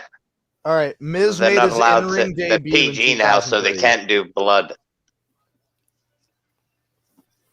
Yeah.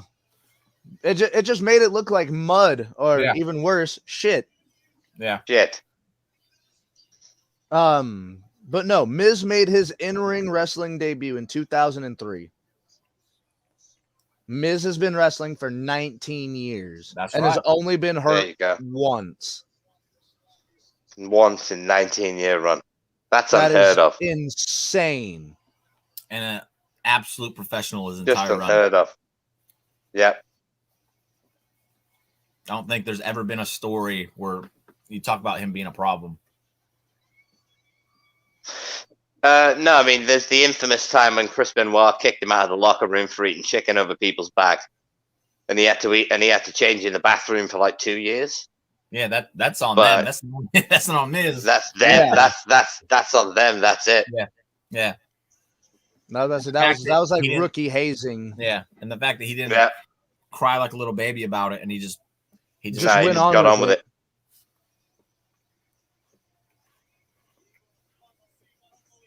You know, Miz and Maurice always look like $1 million. Yeah. Harold said, "What about Zach Gowen?" Brock kicked him down a flight of steps. When Brock hurled him into threw the ring down a post. flight of stairs. God damn. Tried to murder that boy. Do you think they told Brock that he only had one leg? The moment the kid takes off the leg, Brock's like, "Oh shit!" What the fuck? The kid was probably like, "Don't worry, I have one leg. Just do what you want to do." And he's probably like, "Are you sure?" Are you sure? You weigh. I'm a pretty big guy. You may have 150 noticed. Do you know what I'm going to do to you? You weigh 120 pounds, sopping wet. Do you have any idea what I can throw you? Mm-hmm. I eat more than you for breakfast, boy.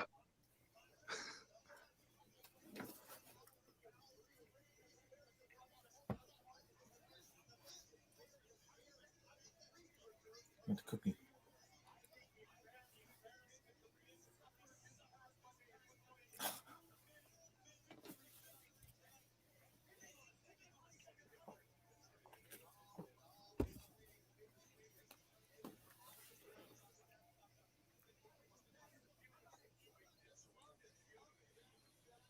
Come on. Oh, look at all the lovey Here comes the dovey pop. shit. They're far too happy. I will say, when was it when Edge busted out the Brood theme for his entrance? SummerSlam. That was Maybe. SummerSlam. Yeah. Was that Summer- SummerSlam? Oh, Yeah, That WrestleMania. was that pop was immaculate. Yeah, it was for the Seth match. At SummerSlam. Yeah, Nah. My memory. Here you get it again. he's doing it again.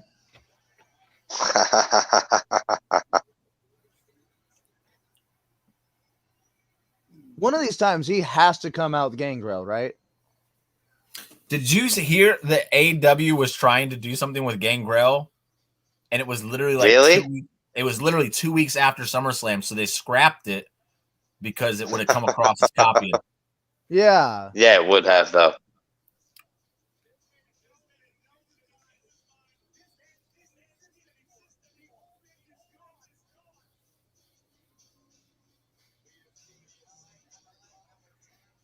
And I will say, whenever Edge does this type of gear and gimmick, it looks fucking great. Yeah. The It's thing much is, more Edge has fitting. always known how to carry and present himself ever since he was young. Like, he's always carried himself and presented himself like a professional in the ring. His character comes across full Oh, course here in it is. everything he Here you does. go. Here comes the pop.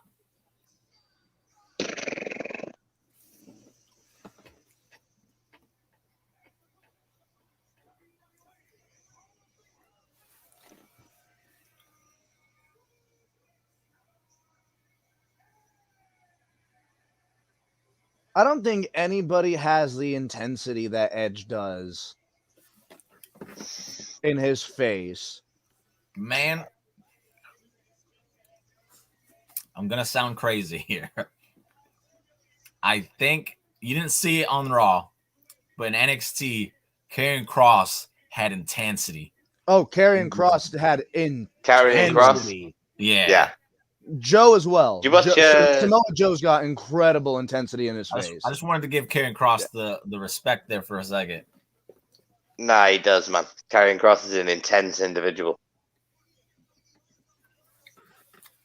And Jackson Riker, believe it or not, is a very intense individual. Weird individual, but an intense individual. That promo with R-Truth. You mad at yourself, dog? No.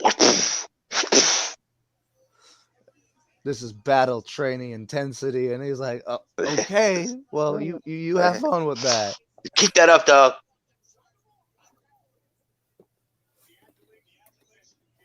I don't think I'll ever get tired of seeing R-Truth on TV. The man's hilarious. It's why he's still got a job. Vince thinks he's the funniest man alive, so he's going to have a job for life. He can still go in the ring, too. They just don't ever let him do it. Yeah. Yeah, he's a tremendous athlete.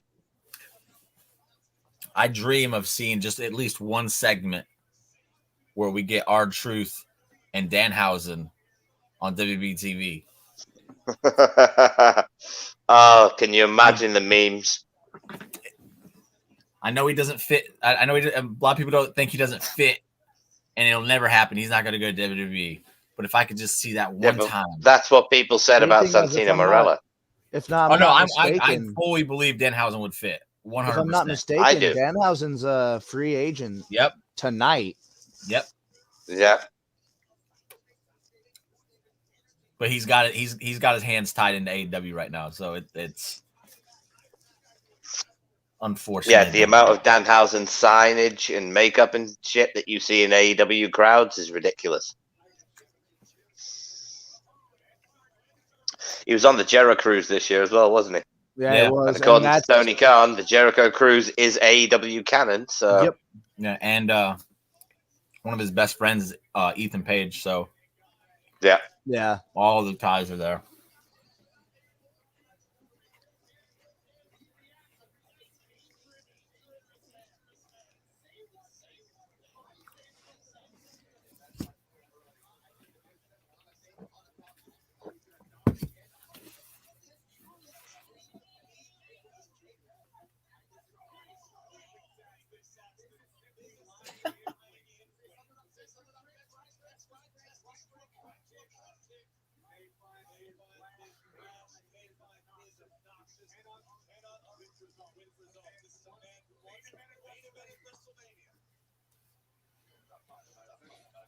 Oh.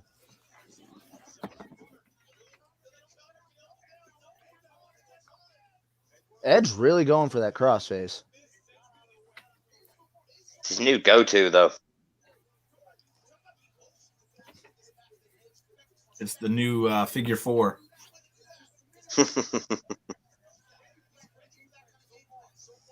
Didn't Miz used to use the figure 4? Yeah, I believe Ric Flair bequeathed him, didn't he? Yeah.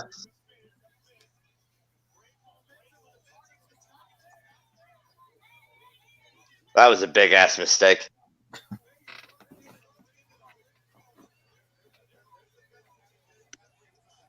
Trying to get Miz over as a babyface back then was just impossible. Against Bad News Barrett, of all people. Someone who was immensely over.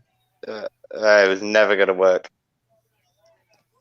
Yeah, we want you to cheer the Miz, but boo Bad News. But everybody loves Bad News. And everybody hates the Miz. So, The Miz is so smarmy and such a dick. Like he just radiates that douchebag aura. Yeah. There ain't no way that you're getting the casual audience to go, this guy's the coolest. He's just a dick. I will say his short babyface run against Shane McMahon a few years ago. It was fun. I thought it worked. That was cool. Yeah, that was cool. Yeah, but that's because Shane is the biggest pile of garbage in kayfabe walking.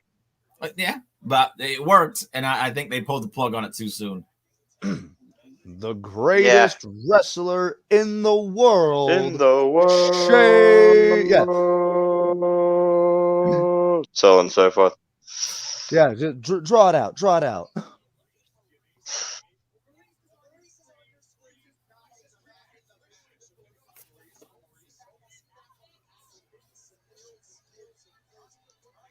Watching SmackDown, it's still weird without hearing Greg Hamilton.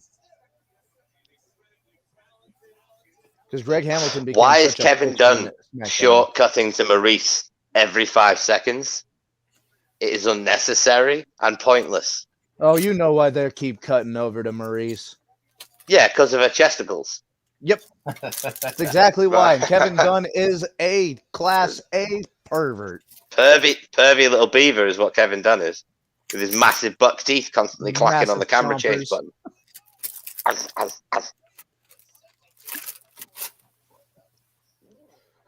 He's trying to suck up some of the saliva drooling out of his mouth so he can just fucking... More camera cuts. We need more camera cuts.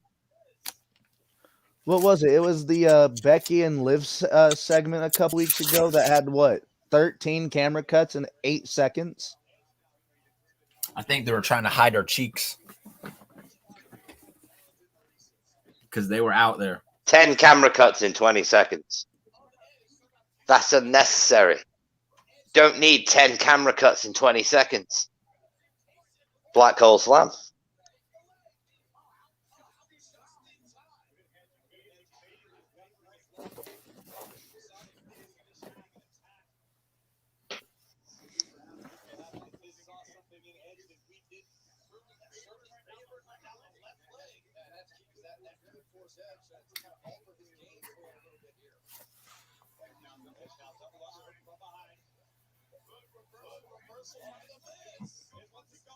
As expected, this has kind of been one of the slower matches on the card.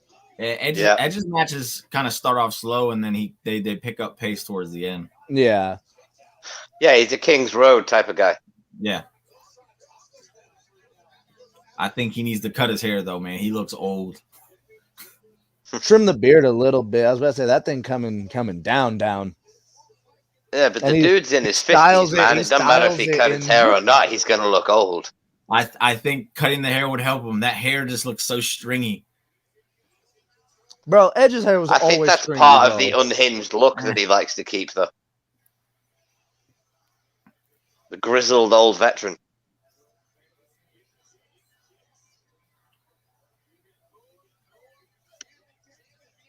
Yes.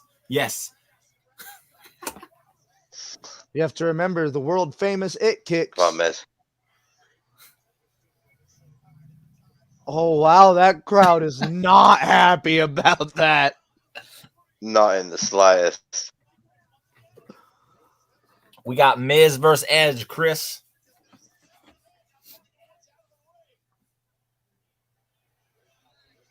Miz is looking dejected. He's fine. About this.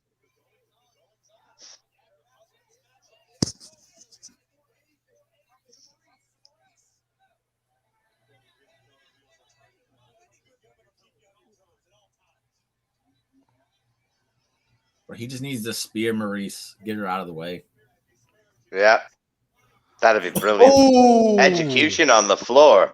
Nice. that was mint. That was really good. Miz is going to put him in the figure 4 soon. What is the font on that Y?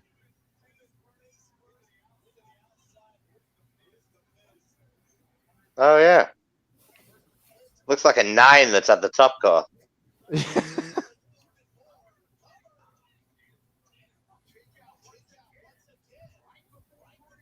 It's weird that I noticed that now, almost 2 hours into the show, but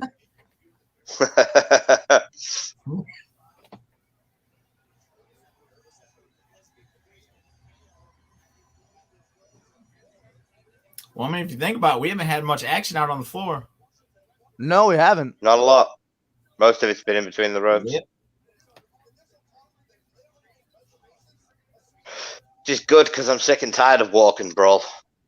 You know, this is Far actually too much been, walk and brawl. Yep. This has been a pretty good, a very good wrestling show so It's a far. nice. Oh, yeah, absolutely. Yeah.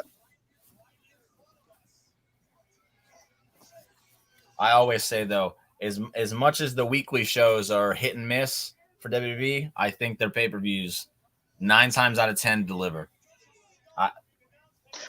I'd say 7 out of 10, but I'd agree I with was you. going to say an 8 out of 10.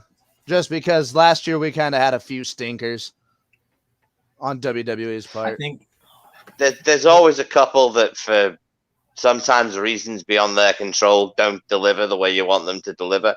yeah. But I mean, like SummerSlam last year was not a great show. Like It wasn't a bad show. It wasn't a bad show, but it didn't feel like a Big Four. SummerSlam should feel special, and last year it just felt like another show. I think at this point the Big Four is kind of like not a thing anymore. They'll still push it, but I feel like this year they're going to start changing up the Big Four. Survivor Series isn't anything anymore. It's no, just, Survivor Series hasn't spelled special since the first. I think Money in the Bank is a bigger deal than Survivor Series and SummerSlam at this point. Yeah, I was about to say Money in the Bank is kind of, because Money in the Bank has larger effects over the years. Booking. So, and they've started treating it like that with doing the stadium show last year, and then they're doing another stadium show this year. Yeah. And then Royal Rumble obviously will always be a big one. I think we kind of have to count SummerSlam in that, like, the bottom echelon now, because those are still stadium shows. Yeah, I would still say SummerSlam is a Big Four, but to me, it's number 4 at this point. Yeah, because fans are so much more excited for the Rumble and Money in the Bank than Survivor Series. Well, the Rumble's my favorite. The Rumble's my favorite pay-per-view of the year. It always will be. Always will be. Unless it's we're talking the about most WCW. Fun match. Unless we're talking about WCW, then it was World War III. Yeah, World War III was amazing because they had 2 rings. Or occasionally 3 rings with the worst camera cuts known to man, where 2 of the cameras would focus on Hulk Hogan for no reason whatsoever. Got to get that man on TV. It's the Figure 4. Did you hear? Then he comes and shits all over Randy Savage's victory. Did you hear Jimmy Smith? He's got it. Jimmy Smith reminds me of Don West. He gets very excited very easily.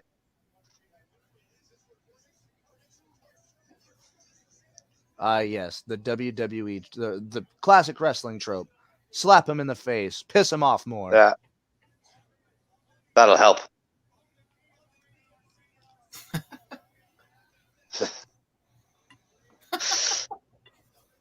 He's a stop. It's kind of the look of a man who's going to eat your children.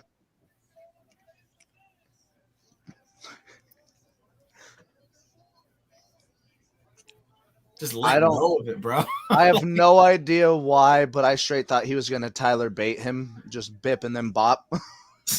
Yeah.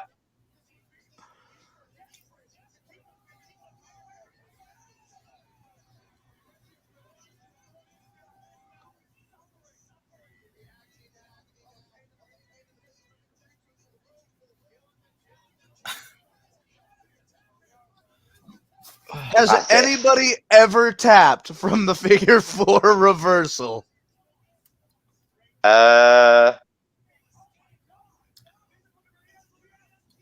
It doesn't make sense. It literally makes no sense. As soon as the man starts makes rolling no sense whatsoever. Just let go. Yeah. Just let go. I'm going to look this up now. But if it's anything before 1980... Watch the only person that's ever done it be Ric Flair. I was going to say it might be Ric Flair versus Dusty. Might be the only time I could think it might have happened, but...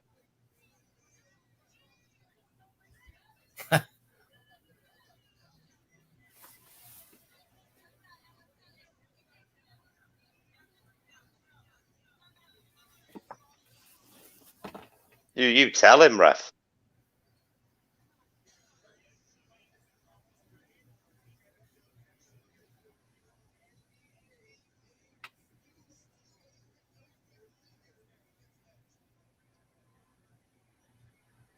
Going for it again. I thought he was going to go for the inside cradle, crossface.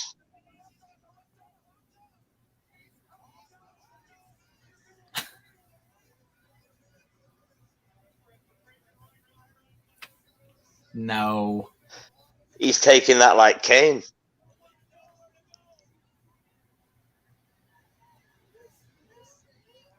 Yeah, Kane never fucking laid out for him.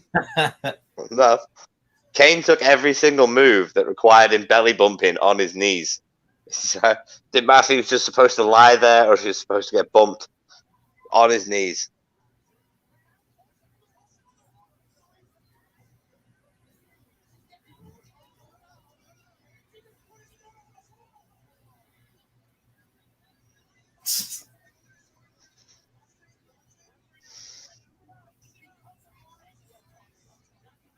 All right, Reddit, you're gonna help me out here.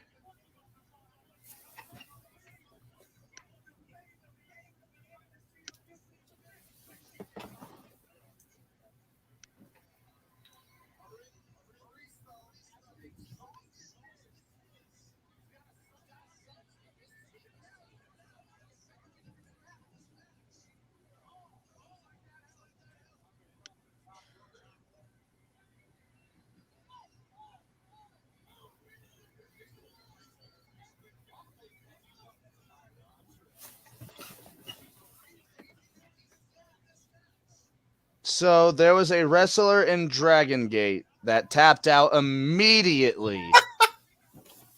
What a bitch. Yeah, I was about to say, built the entire match up to getting the figure 4 leg lock put on.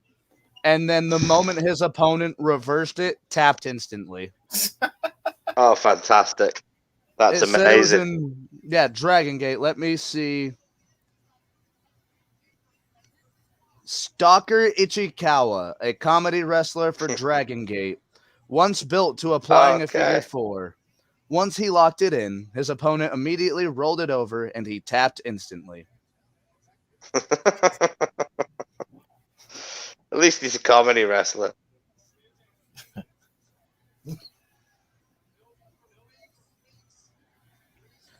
Oh, wow. Reddit is out here trying to defend it, saying that the reversal to the figure 4 leg lock is technically a calf crusher.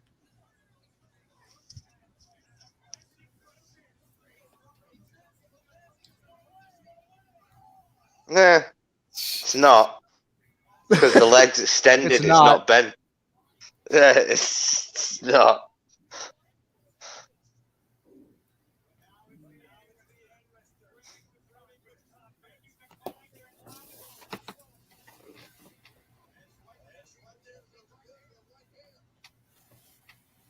Superflex? No. This match has definitely been what they call methodical. Change of pace. Yeah. That was really good. Miz took a hell of a bump there. Miz taking a top rope anything is rare. Yeah.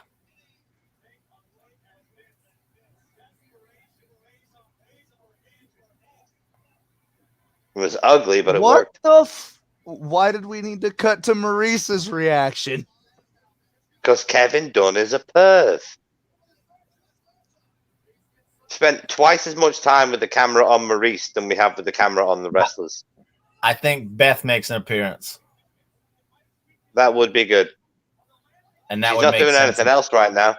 Yeah, it would make sense why No. they were. Did Miz get the win? Nope. Well, that's annoying. Come on, Miz. From your reaction, were we about to have a rant right there, Jimmy? Here comes Beth. Yep. Yep, people are standing up. Face.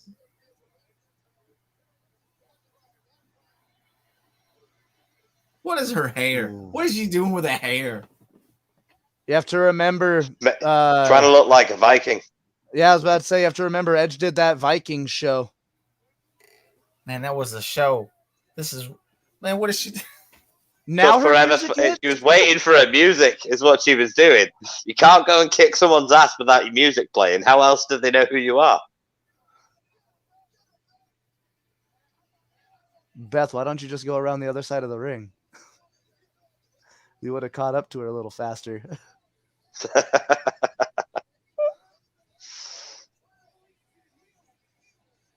Are we going to see her glam slam fucking Miz?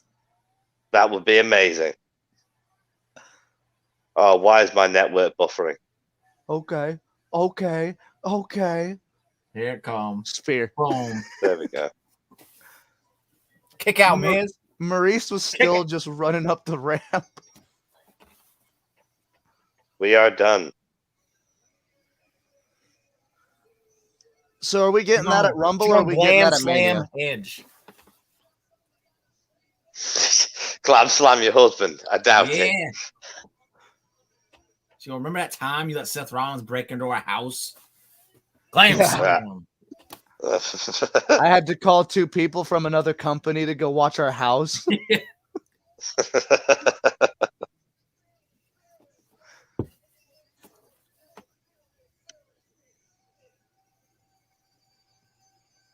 So when are we getting that match? Is it Rumble or are we getting that at Mania? Probably be tomorrow night or Monday night. I wouldn't be surprised if it's on Raw. It wasn't a slap. Maurice hit him with the fucking purse. Yeah.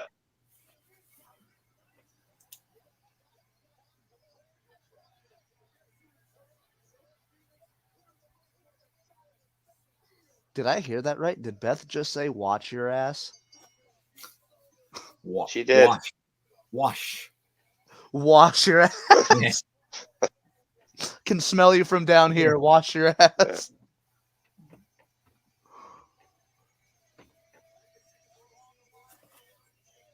And just a couple weeks ago, she was still Auntie Beth for NXT, and now she's looking like a Viking Shield maiden. Yeah. Looks like she belongs in Mad Max. Yeah, but her husband looks like Mad Max. I will say, though, care about Beth Pete can Dunne, still really. go. Yeah. So She always could. I'm like really excited to see her back in the ring, other than a Royal Rumble appearance, which I'm pretty sure we'll see her in the Rumble this year. More than likely. Yeah, Chris. Miz lost. Big oof. Big oof. That's a big oof. Yeah. Yeah, it's a massive one. Oh, here's that weird NXT commercial.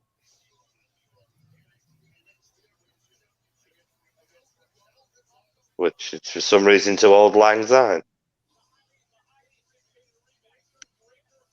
Breaker's winning that, right? Man, I don't know, because then what happens with Ciampa? Main roster or released.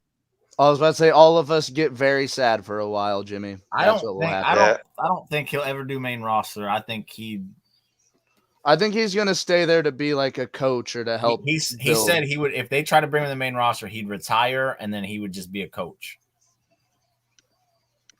So I was about to say, and Ciampa's had 2 severe neck injuries as well. Yeah. So, you can keep him in NXT as a gatekeeper.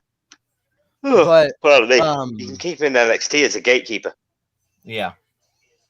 If I don't necessarily think he would go somewhere where, because he is getting up there in age, and with those 2 severe neck injuries, I don't think he would want like a long-term run anywhere like AEW or anything like that if his contract does end.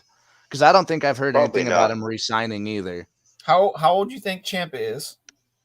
He's got to be late 30s, right? I think 38, right? 36. 36. I thought he was 38.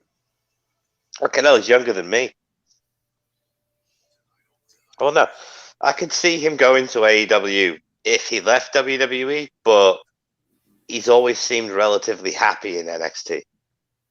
Yeah, he likes his position in NXT, and I think he'd be perfectly happy with the trainer role too. Yeah, he's really made NXT his home, but so did Johnny Gargano, and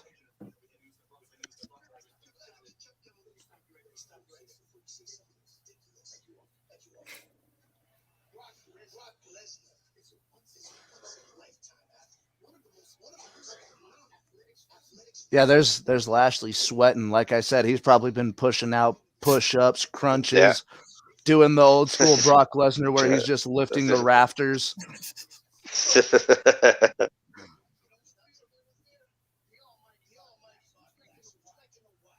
Can't see it because he ain't got no eyebrows, but he is excited.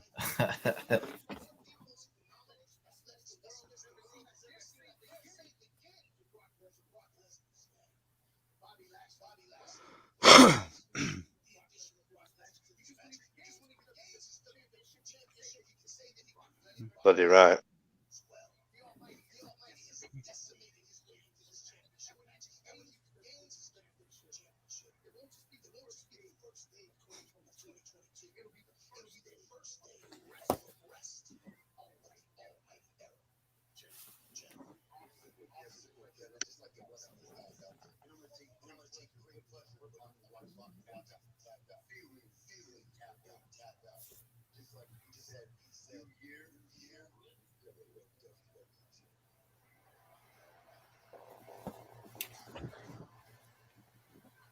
I really hope they don't take the belt off Big E, but if they are going to do it with anybody, I want it to be KO. I want it to be Kev. It needs to be Kevin Owens. And realistically, as much as I love them putting the belt on Big E, his title reign has been a complete bust. Like, it's not on him, but he has been booked into the ground. So dirty. They haven't given him any real good competition. Well, like they booked him into the ground. He just gets beat up every week on Raw. I think he was having matches with people like Chad Gable and Otis that didn't really mean it. The problem with the Chad Gable match was, if you go back and watch it, Chad Gable whooped his ass. Oh, and completely whooped his ass. He did That's the Regal the problem. to Goldberg. They're booking Big E like they book every babyface in WWE. They get pounded and pounded and pounded and pounded and pounded. Then all of a sudden, turn it around and get the win at the end. It's the Hulk Hogan mentality. The entire time doesn't work. Yeah, they're either idiots or they can't defend themselves. It's never good. What's next? It's got to be Liv versus Sasha, right? Or Liv versus Becky. You'd think so.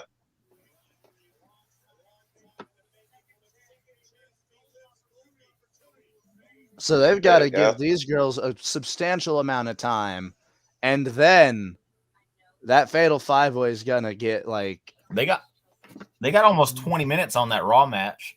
Yeah. Yeah.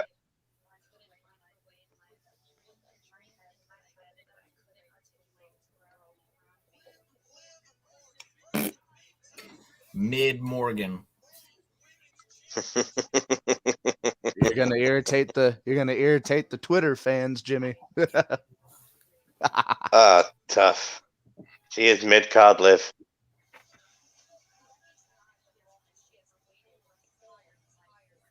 And who can't cut a promo without sounding like a robot.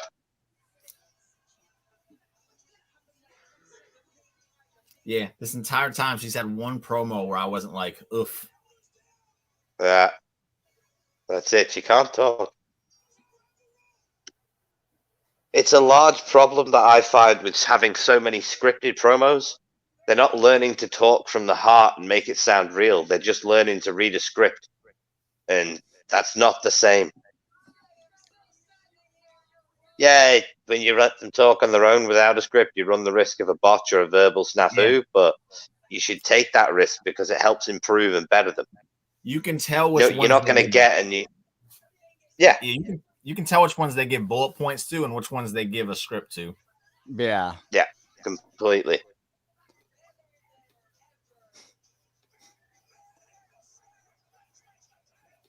But it's the one thing I think Bully Ray has right is to figure out who can sink, who's going to sink or swim. You need to put someone like Liv Morgan out there with someone like Becky and say, all right, do your best. Yeah. This is your chance. Bloody right. I think, like we were saying earlier as well, like that's what made the MJF CM Punk promo so damn good. Is they basically looked at him and was and they're trying to one up each other. Yeah, they looked at Punk and MJF and were like, okay, we want you to go out there, build a story, and they knocked it out of the park. The fact is, can you imagine what The Rock would have been like if they'd given him a script? Oh, that doesn't work for The Rock, man. Exactly. He never got over it. It wouldn't have worked for Steve Austin. There's certain guys that they'll never get to that level if they're not given the chance to get to that level. I think some of The Rock's was scripted. Maybe his earlier work. I think he might have been where it started. I definitely think Attitude Era had to have been where they started doing some more scripted promos. I think it was the transition between Attitude Era and Ruthless Aggression. Ruthless Aggression. Ruthless Aggression Era, because that's when they went public and they had to start worrying about image and all that. It's when they went PG. Yeah. So, and I feel like if you go back and listen to some of Rock's promos during that transition, they weren't as raw as they were when you got the corporate Rock. Or Rock tearing down Chris Jericho. Yes. So, my name's Billy. It doesn't matter what your name is. what your name is. I was telling my name's roommate Billy about Gunn. that. I was telling my roommate about that because he's getting into wrestling due to living with us. And I was like, yeah, Dwayne Johnson, he's ruined a man's career by just cutting a 2-minute promo. Yeah. He Literally crushed Billy Gunn's chances. He made Sting not want to come to WWE. WWE. Yeah. Because who in the blue hell are you to book a T? Yeah. He goes, that was disrespectful. I was like, man, that's his character, dude. Shut up. Yeah. That's The Rock. And arguably, The Rock was a bigger star than Booker T. Oh, not even a question. This is not even question. Yeah, you're damn right he was. What are those knee pads? Weird. Well, she looks like she's dressed like Black Cat from the Spider-Man comics. God, I hate this so much. Bro, even Becky hates it. I cannot stand that AR bullshit.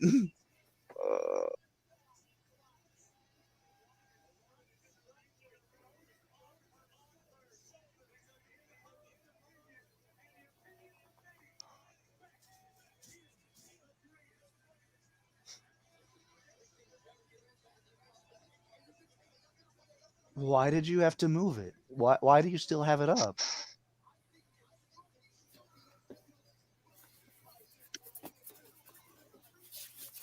Oh, now it's above the ring.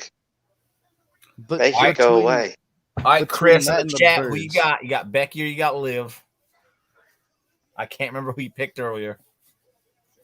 Between that and the birds, I think those are the two worst ARs that WWE has made.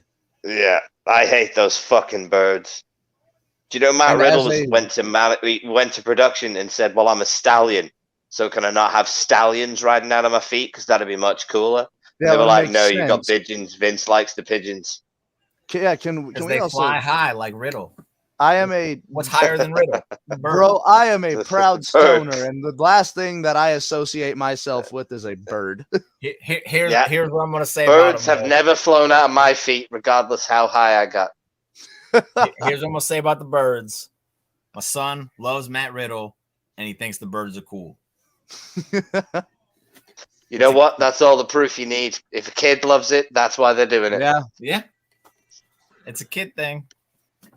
it sells. It sells to someone, and that's what WWE is targeting. I straight thought Liv was going to attack her. The GOAT. So she's the proud Goat. babyface.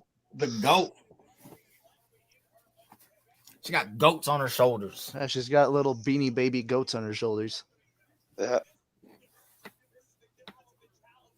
All right. How long do you guys think this match is going to go? You think they're going to give it the Raw time, or you think it's going to go 30? 20 minutes. I give him 15 to 20.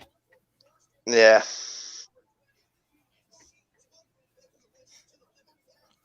No knocking on Becky. She can go for that long, but I don't think Liv can do more than 20 minutes.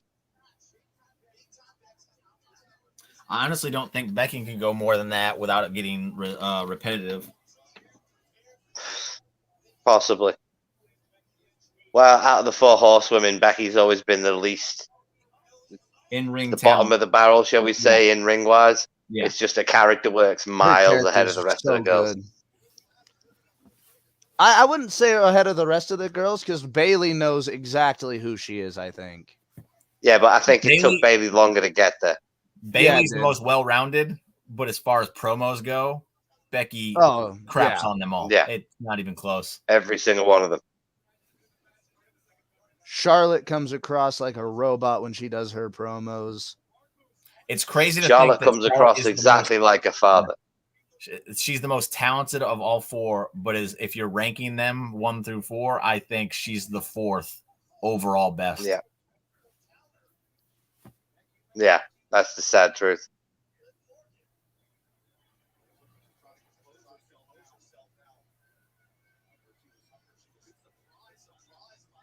It could just be my headsets, but is this crowd sounding tired to you guys? They're not into it yet. No, they're not into it yet at all. There's a little bit of noise coming from the back, but The crowd wasn't really into it too much until the end of last match either. I think that match was slow and it kind of killed the crowd a little bit. yeah. But Everything else has been very boom, boom, boom, boom, boom. We all know that this crowd is they're kind of trying to save the crowd's energy for that main event. Yeah.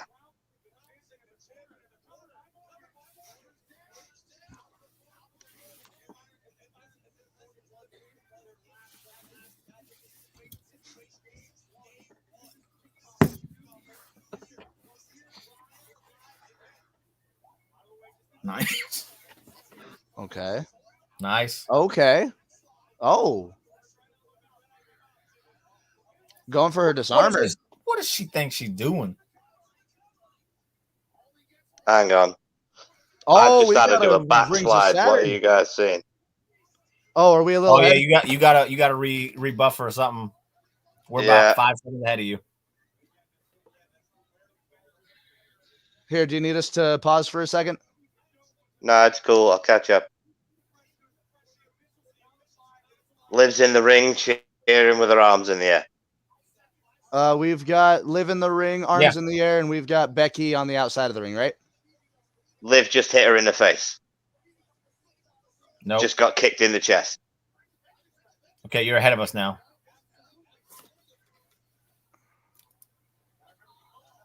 All right, I'm rebuffering.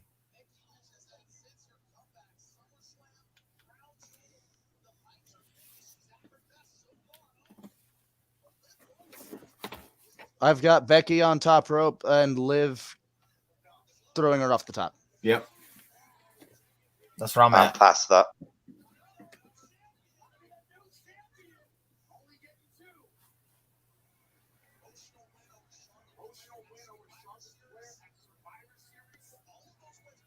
Becky's just swung her into the turnbuckles. I'm in a mine's you are just a second ahead of me. Sound, I will just shut up from here on in. Oh no. I was about to say, any chance I can. Yeah, keep talking because mine froze. So okay. Becky's going for the pin. Liv just kicked out at 2. Yeah, you are genuinely like 2 or 3 seconds ahead of me, my friend. Man, of all the matches. I know. Right, I'm gonna pause. Yeah, I was about to say, just pause for like 3 seconds. 2, 3. Okay, where you at? All right, we've got Becky standing up, kicking Liv. She got her knee on her back. I've got Becky kneeling on the back of Liv's head. We're all good. Hey, we did it. Team Wrestle Buddy, we got this. We got this. Back on time. We are professionals. Don't let anybody tell you otherwise.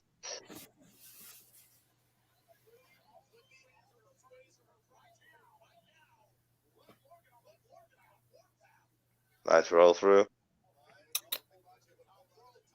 There we go. Oh. Okay. Nice. Back kick. Leg drop coming. Going for that leg drop. Man. Oh, that was a little botched, but okay. Yeah. She didn't really connect with that. It Or looked like- Liv just didn't want to Liv was sell a it. little too close. Yeah, I was about to say, it kind of looked like Becky kind of also held herself up on the ropes a little bit longer than she needed to. Oh my god! I'm Oh, on TV. that's cool. That was cool.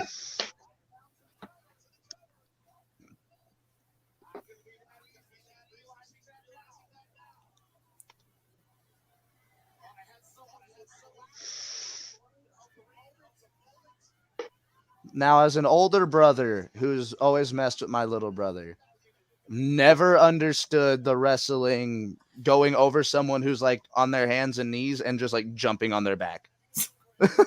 I'll Bro. kick my I've I'll had someone kick do my it to brother, me and it but- hurt. My It big could brother be used that to I do only that to weigh me, and 100 it does hurt. pounds, but It just depends on Kudos. where and how you land, mate. If you get them in the lower back, man, it'll hurt. okay. Yeah, damn right it will. It could be a combination of me not weighing as much and not knowing where to hit it. Well, if you got a bony ass, man, it'll hurt too. That'll work.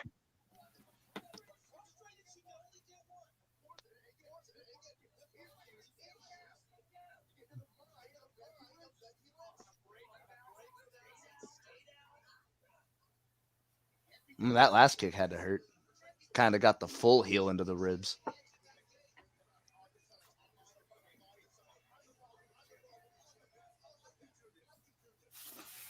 I will say this has been a pretty damn good pay-per-view, all in all. Yeah, so far. No complaints. They gave the matches that needed more time the time that they needed. Madcap Moss showed out. Rich Holland got his nose broken, which was always entertaining to see. Oh yeah, gotta love someone getting injured on the pre-show, right? Yeah. Oh! What is she doing?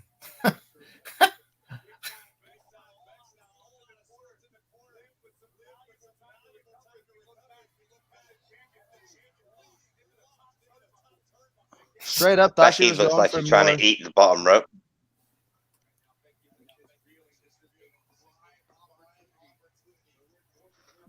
Liv acts like she's gassed far too much. Unless she is Yeah, gassed. she's looked gassed for like the past 10 minutes or like the past 5 minutes. Yeah. And I'm with you. I'm not sure if it's intentional, but I don't think it's intentional because you look at her now, she's got that burst in her. yeah. I think she's just overselling. Yeah, I think you're right. We got Chris in the chat saying, "I like your brother Matty. I won the season premiere of Quiz Buddies with his help."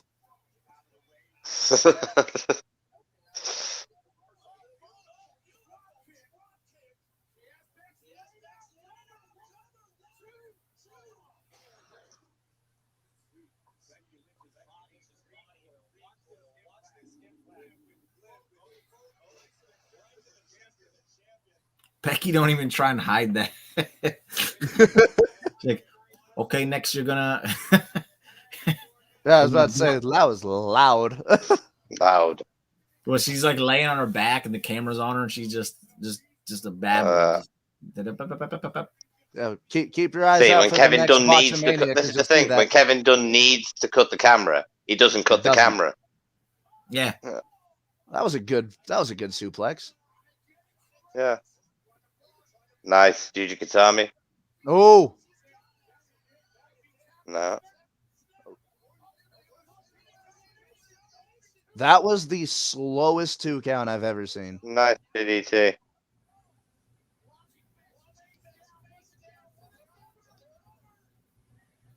What the heck? This ref is not good.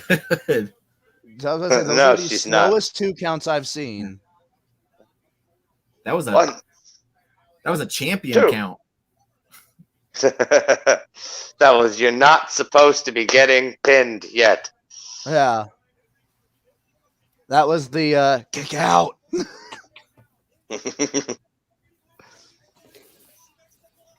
Yes, Christopher, it has been an awesome match.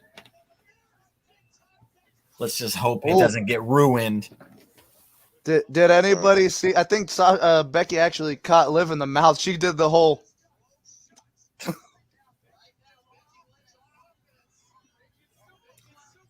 What is up, Unfiltered Chaos?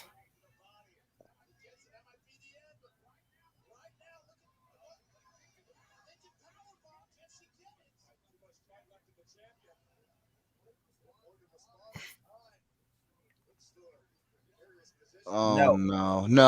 Nice. Oh, that was good. Jack Briscoe roll up. Jack That Briscoe roll up. was good. That was fucking. Oh. I was worried it was going to get botched. That was beautiful. No, she did well on that.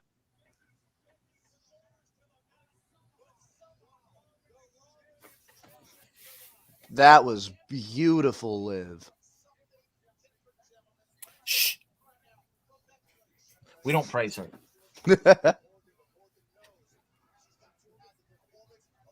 Oh, she's crying. That's embarrassing. She always cries. I don't think it's part of a shtick, isn't it? Yeah, I don't think her little gems help that fact at all either. No. It's like she has crystallized tears on her face pre-prepared.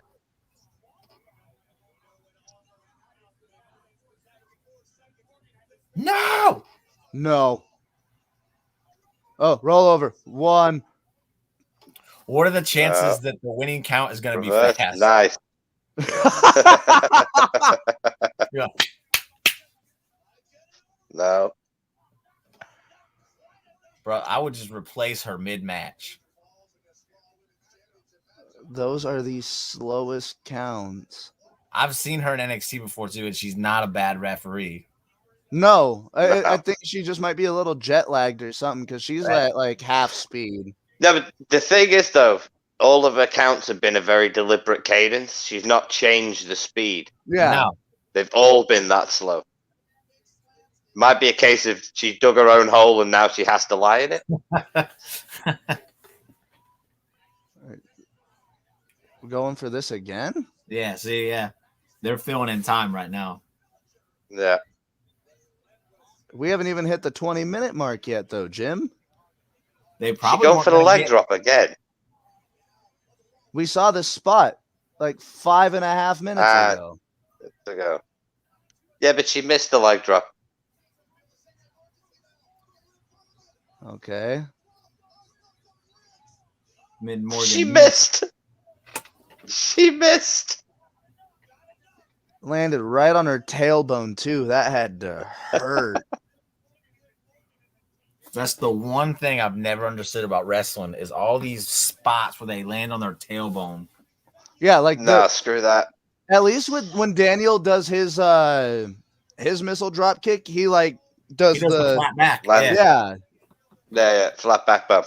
Same with Jeff Hardy used to land flat on his back. But I was just about to bring up Jeff Hardy. There's that spot where he was going against Matt at WrestleMania and he did the ladder. Oh, yeah. It's like, how do you walk after that? Yeah, the match ending leg drop very through gingerly. the table. That Yeah. Yeah, hey Matt, I know we just had this blood feud match, and we're supposed to kind of keep it kayfabe, but I really need help to my car. Yeah. Yeah. Have you got one of them aeroplane cushions?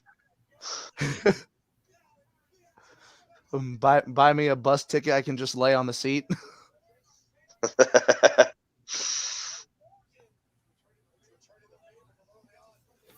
I broke my tailbone before. It's not a pleasant experience. Ooh.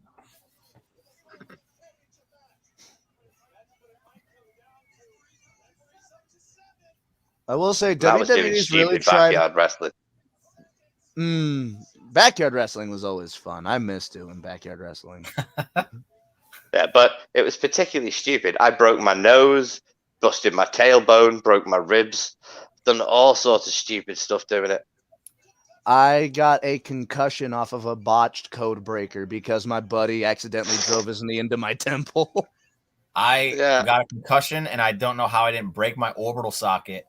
I tried to do a leg drop off the shed onto the trampoline, and my foot hit the trampoline first and shot my knee right up into my eyeball, and I was out.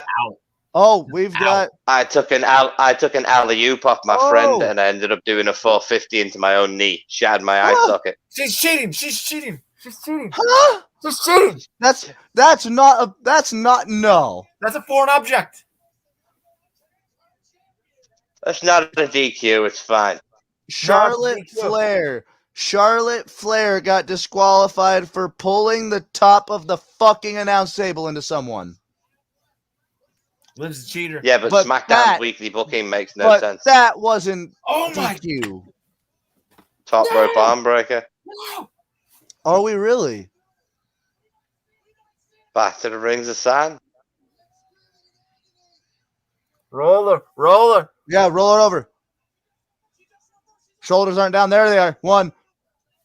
The slowest count known to freaking man. Yeah. Whoa. Here comes the cheap shot. 2. Yep.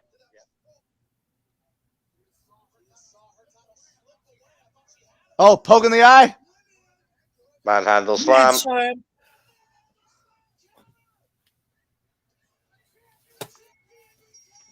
Becky even tried to get her feet to the ropes so that she was going to cheat, but she realized the ropes were too far away. Mid Morgan. Yeah. Mid-card Morgan goes back to where she belongs. Liv Morgan lost to an eye poke. Manhandle slam. The correct result. Yeah, without a doubt, Becky should have won, but that ending,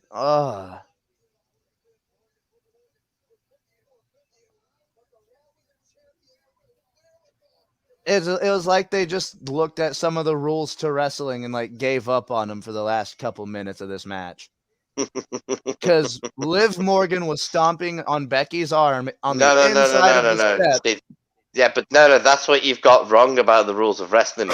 They're more like guidelines than actual rules. The ref didn't even know how to count to 3 properly, so you can't expect her to know rules. I was about to say, I guess this is what happens when we get an NXT 2.0 ref on main roster. Not main roster ready.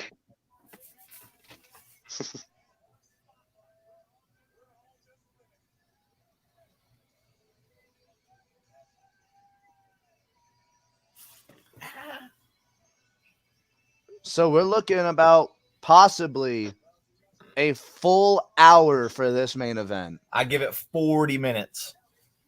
I was going to say about 40, 45. Because I've got work tonight. But this main event's going to get time. So fans, buckle in. Get your drinks and beverages ready because this is going to be one hell of a match. Yeah, I will be right back.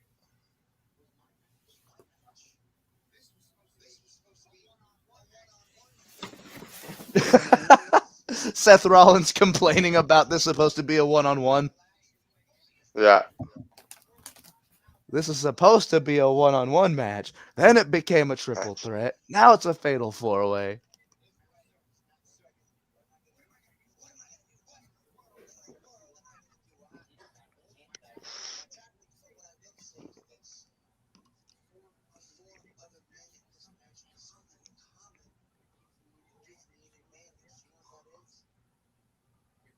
I've beaten them all.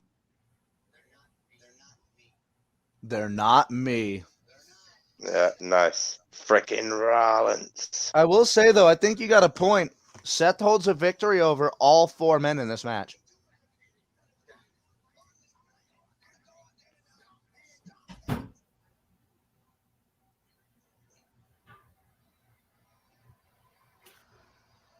Yeah, I was going to say, you pointed out, Seth actually holds a victory over all 4 men in this match. Yeah. He's beaten every single one of them. And he's the only one who can say that. in one-on-one matches as well. Like, I think he's beaten each one of them in separate one-on-ones. Yep.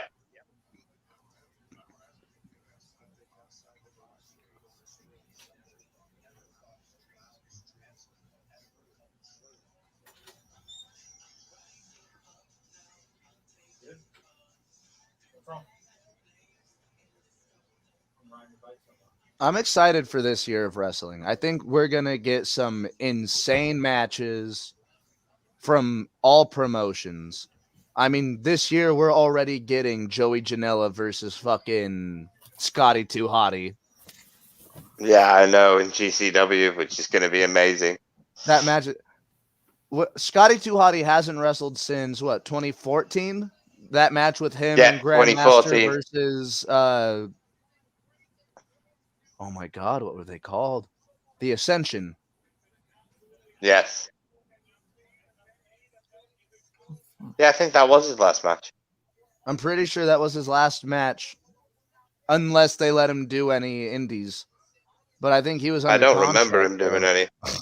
No, they're not going to let him do indies. No, not a chance. Ladies and gentlemen, they are promoting the Royal Rumble, which me and Devin are going to be at live. So if anybody... I hate you slightly for that. Hey, you know what? The only reason we're going to the Rumble is because fucking they rescheduled Full Gear to Minnesota. So me and Devin had already planned on going to Missouri for a pay-per-view. They just announced the Rumble was in Missouri this year. And there goes his face. Oh my God! Oh fuck, that thing was broken in like 2 or 3 different places. That was great. Yeah, Sheamus grabbing a hold of the foot. Now I've seen what this does.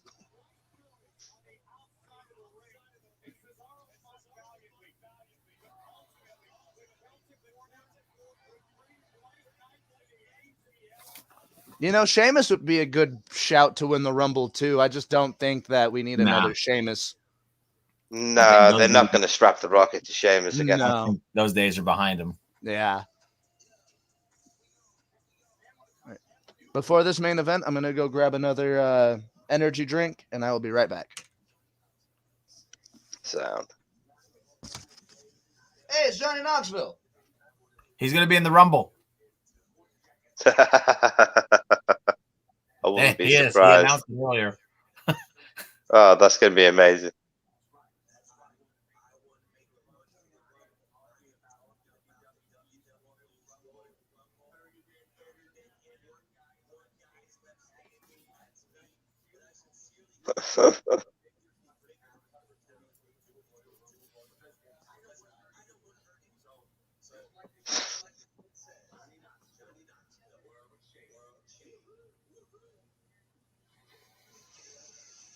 Okay, Johnny. Suppose it's no different than Drew Carey being in the Rumble.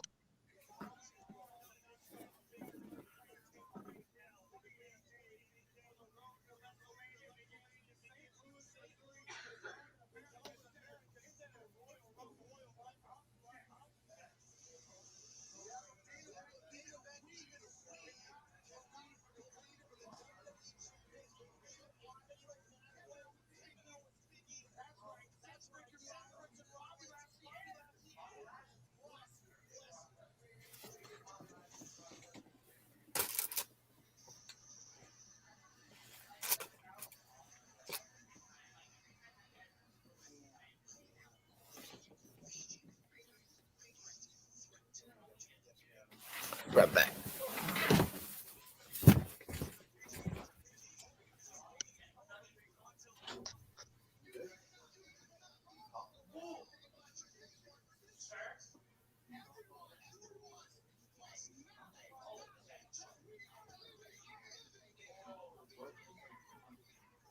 Then there was one. Well, folks, I hope everybody's enjoying the show. Hope everyone's enjoying the pay-per-view. So far, it's been a good card. This should be turning out to be a vast improvement on the standard Sloman Reigns event that we would have been subjected to. It's always good to see Brock get to murder a group of people, even though he's not going to win the match.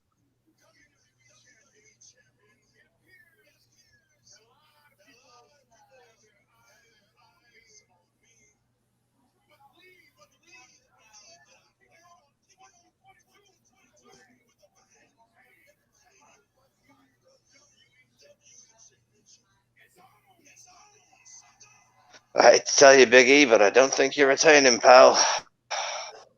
All coming down to Kevin Owens.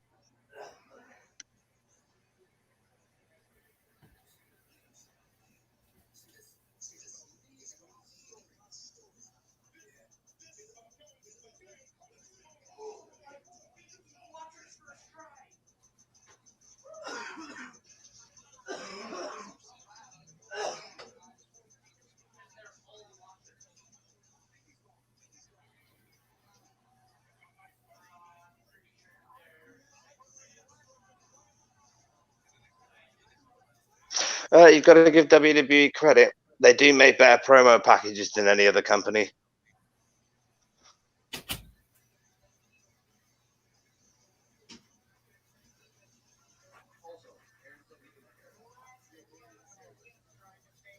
By all rights, this match should be an absolute banger.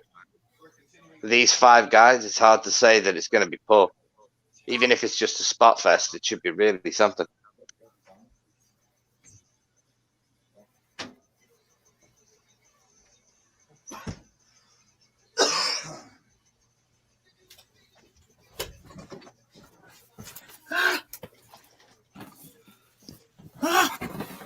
I'm back. Hey. What is this? No, All right. Chris Rollins does not still win, going through the baby. standard pro. All right, what did I Seth miss? is not winning. Not much, just the standard promo package for 5 minutes.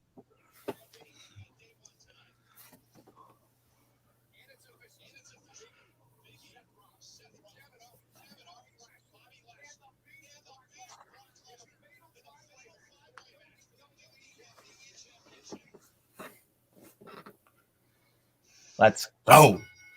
What do we think the suplex count is, boys?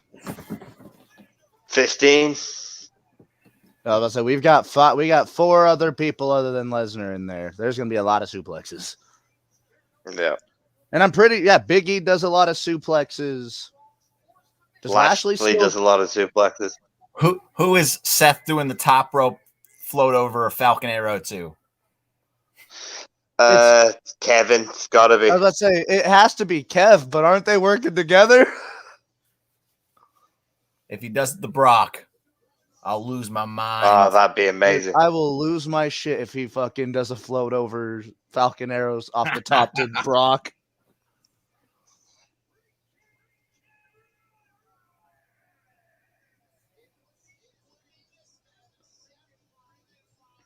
Does anybody love their entrance theme more than Seth Rollins? Nobody. Shinsuke. Yeah, but nobody loves themselves more than Seth Rollins in kayfabe.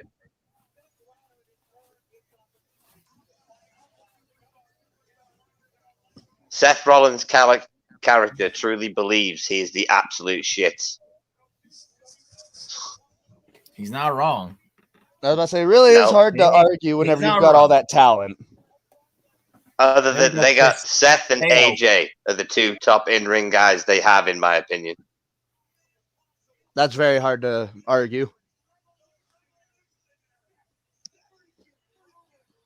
And I think him and AJ have only ever been like in the ring against each other twice. Yep, once in Ring of Honor.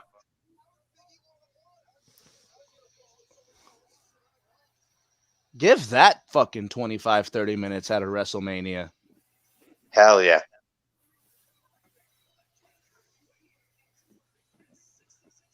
I've said it forever. I love how Kevin Owens gets himself ready for matches. Let's fucking go. Just take in the crowd for a minute, deep breath, Yep. and let it all Yell out. and go.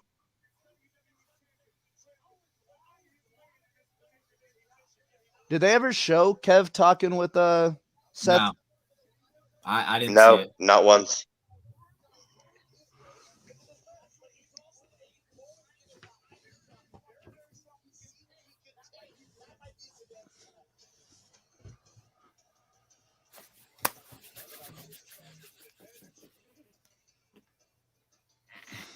This is another guy over the past the pandemic period that they have built immaculately.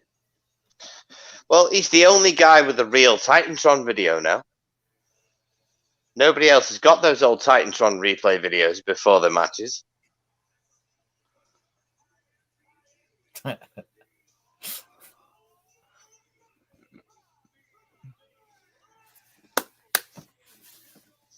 Dude is like chiseled out of fucking granite. Yeah. Wouldn't hurt a fly though. Yeah, I was about to say, genuinely one of the sweetest people outside of the ring. But if you're in the octagon standing across from him, or if you're in the wrestling ring, I'd be shitting myself. I watched a man break his own leg by kicking Bobby Lashley. Yeah. In Bellator? Yeah, that happened in Bellator. Dude kicked him in the leg and broke his own leg. Didn't Lashley have like 20-something fights in Bellator? Like, he had a really impressive record there. Yeah. I mean, admittedly, his opponents never really stood a chance, but... Did you guys ever see Batista's MMA career? No, I didn't know that. No. Thing. He had 2 matches and then he was done. Yeah. I knew about it, but I never bothered to watch it. Did you see who kept trying to get CM Punk to fight him in MMA? Who? The Green Ranger. The Green Ranger. Yeah, he wanted to Jason fight David so Frank. Bad. He wanted to fight him so David bad. Frank. He would be calling him out nonstop. It was funny. Yeah, it was pretty hilarious. And Jason David Frank would have kicked his head off. Yeah, he would have literally whooped CM Punk's ass. So I used to be really good at the UFC games. Like I played them all the way through till I think EA's UFC 2, and I think they released CM Punk as one of the fighters for UFC 2. Yeah, they did. 2 or 3. Really? Yeah. Yeah, they did. And I would have known that. I would have had that game. And I would go online and I would beat people with CM Punk. Yeah, and his stats were awful as well. Horrible. I was just good at the game. Were horrible. Yeah. I just remember the first game, I got my buddy to just absolutely quit playing it. And then he stopped watching UFC altogether. Because if you did stand up, he'd kill me all the time. So I'd get like... Take him to the ground? Yeah, I'd get like Lyoto Machida. And I'd put him in a submission and just start going... and he'd lose every time. He's stupid. My brother hated... my brother hated Matt Hughes. So if you want to fight like that, dude, play a boxing game. Yeah. My brother hated Matt Hughes because he was a welterweight that would just literally pick people up over his shoulder and then just slam them down. One of the best people in that game. Matt Hughes versus George St. Pierre is just a legendary feud. Oh, that was cheating. Yeah. I was about to say, dude, Matt Hughes is a true Iron Man for the UFC. Dude had over 50 matches for that company. Yeah. Like I say, his run against George St. Pierre is some of the most legendary fights in the welterweight's entire division. Yeah, him, St. Pierre, him versus Matt Serra, him versus Frank Trigg. There was plenty of matches that he had were just one of the best moments ever in UFC for me was when Matt Serra clipped GSP and beat him. That was because I really don't like amazing. GSP at all. I do not like GSP at all. So to see it, I was like, yeah, well, to see one of his Canadian. Aren't you guys pre-programmed to hate Canadians? I like everybody. I love Canadians. I love Kevin Owens. I love Sami Zayn. I love Brock. Oh, match started quick. Here's one. No. One. Here's 2. No. 2. He's literally going after my guys. Here's 3. Yeah. This is not cool. 4. Yeah, hey, Kev, you shouldn't have stood up. 5. I was literally about to tweet that he fears right Kevin off Owens, his head. and then he does that. Stunner. No. 6. Kevin, what are you doing? Here comes B. Stay away from Brock Lesnar, Kevin. That was stiff. Big E ain't stepping down. Look at that. Get it, Big. Look at that. Big E with that fucking energy. That's what I'm talking about. Man. What's up? What's up, Lashley? Oh, I someone's love going this into the spot. post. Boom. You remember Yeah, it them looks doing brutal. it in the Thunderdome, and they'd clip away, and they would do it with a dummy? Mm-hmm. Yes. It looks so fake. Bro, Yeah. but What? ooh, Smart thing to do to Brock. Bobby Lashley been waiting for this shit forever. yes, he has. Ever. Even if that is the only interaction they have in this match, he will be a happy boy. He is, yeah. He could just walk to the back right now. I'm done. Yeah, dude, he could be like, that was all I wanted. I'm off. I earned my money. Jeff Jarrett debuted in GCW tonight. Oh my fuck. Really? That's J-E, amazing. Double F. J-A, double R, Double E, R, double E, T. Double T. Choked on that, slap nuts. Clap nuts.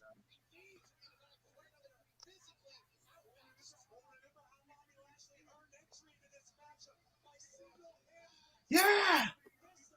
Yeah. Super kick. Super kick party. Super kick. Right, now do not turn on each other. Just start Not yet. screaming like Excalibur every time we see a super kick. Yeah. Super kick! Not as bad as when it used to be Steve Corino. Yeah. Steve Corino was super kick! It's amazing. That Yeah. was, Get him, that was Kevin. beautiful. Let's fucking go.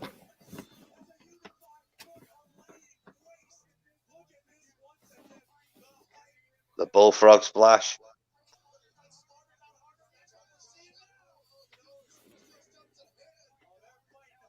Just fucking throw it at him.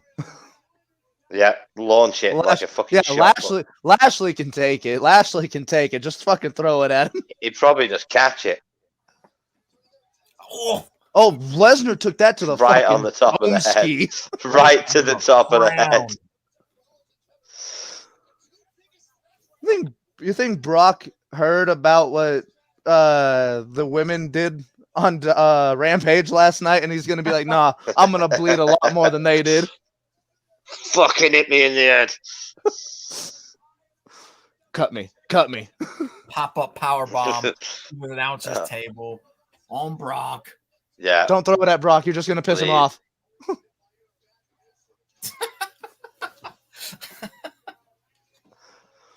Politely waits for him to roll over, throws it at him. Sorry, Mr. Lester. Yes. Gonna get a double suplex. Yes. Go on, boys. MVP, hit him with your stick. No. No, I thought he was lads. just gonna No. straight pat. No. Yes. Yes. Yes, Biggie. Rock bottom. Rock bottom. Rock bottom. Ow. That's what I'm Ow. talking about, baby. Could you imagine if Big E was just a little bit closer and that fucking part of that table just hit him in the shins? Super kick. Super kick.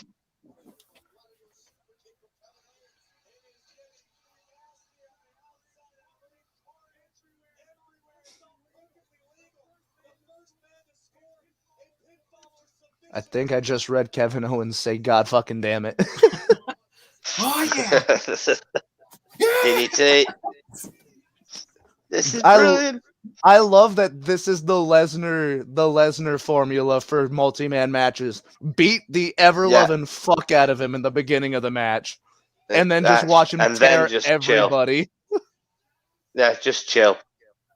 Come back at the end, beat the hell out of everyone again for a bit, then chill.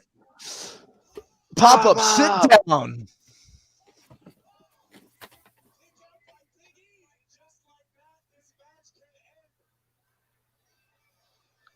You know what move? Baby. You know what move I love from Kev, and I don't think I've seen it in forever. It's where he's sitting on the middle rope. Oh, Seth It comes does in the with the 180 frog moonsault. splash. The 180 and then does the moonsault. moonsault. He did it 2 weeks ago. Moonsault. Yeah. Yeah, he did.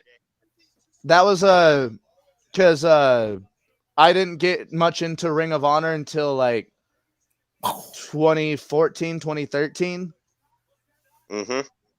And I had only seen a little bit of him. So whenever he came to WWE and had that match with Cena, that was some of the craziest shit I'd ever seen. Yeah, it was amazing. And then he fucking wins. Yeah, that was crazy. That's one of the biggest pops I've had in my at my house watching TV. The best handled NXT call up they ever did. 150%. That's how you bring an NXT champion to the main roster and book them. Yeah. Oh no! He's back. No! He's back. No! One. Everybody's about to Brock's die. back and he's angry. Thanks for your trouble. Oh, somebody hit the finisher klaxon. Nope. No! Oh, hey, guess what? Thanks for coming, Kev. No, not Kevin. Guys, No, it's Lashley. With a chair. Oh, we don't have a chair. Spare.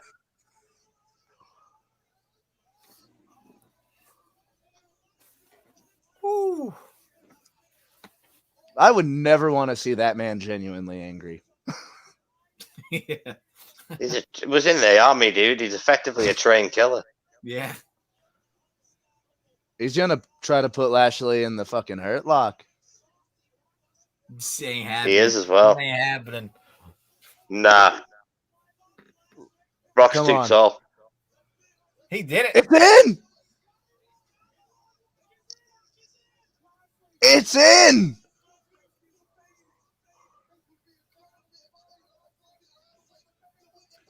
But this isn't the only time I've seen him Brock. out of this. Yeah, I was about to say this isn't the only time He's I've gonna seen F5 Brock him out get of put this. into a finisher like this. Super kick. Nah, Big E. Big ending. Worst finisher in the world. He gonna do it to Brock. He gonna do it to Brock. Oh, No, he ain't. There's another F5 for your troubles, Big E. no. No. No. One. I told you.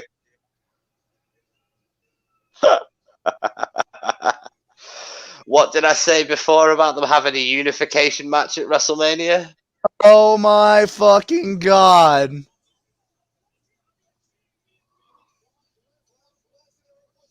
Oh shit. Jimmy has gone silent. Jimmy is not happy. Brock Lesnar is your new WWE champion, ladies and gentlemen. Yeah. And Again, no new star has been made. Nobody has ascended to the top of the ranks, and nobody got to continue a perfectly acceptable title reign. Instead, Brock Lesnar we've gone pinned back Big to E. the status quo. Yes, and he pinned the current champion clean.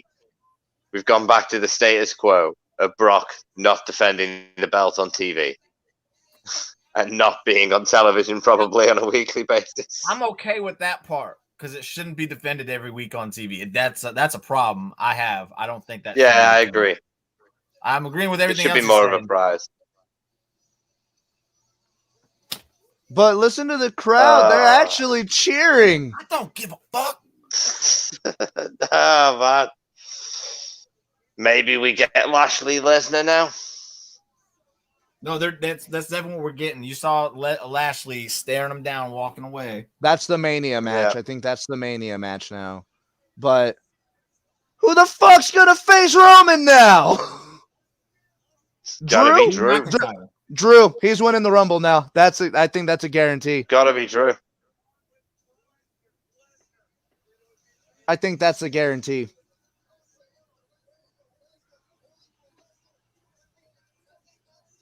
Fucking hell.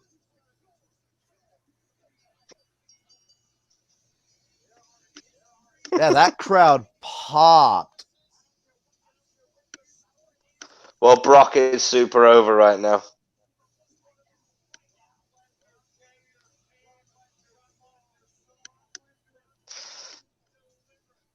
You know what? That wasn't that bad. As a Bro, show it goes, didn't even go the 40 minutes. I think it went like 28 No. minutes again. It didn't even go 28 minutes, did it? I feel like it was. no, I 15 don't think so. This was end credit right there. That's the lot.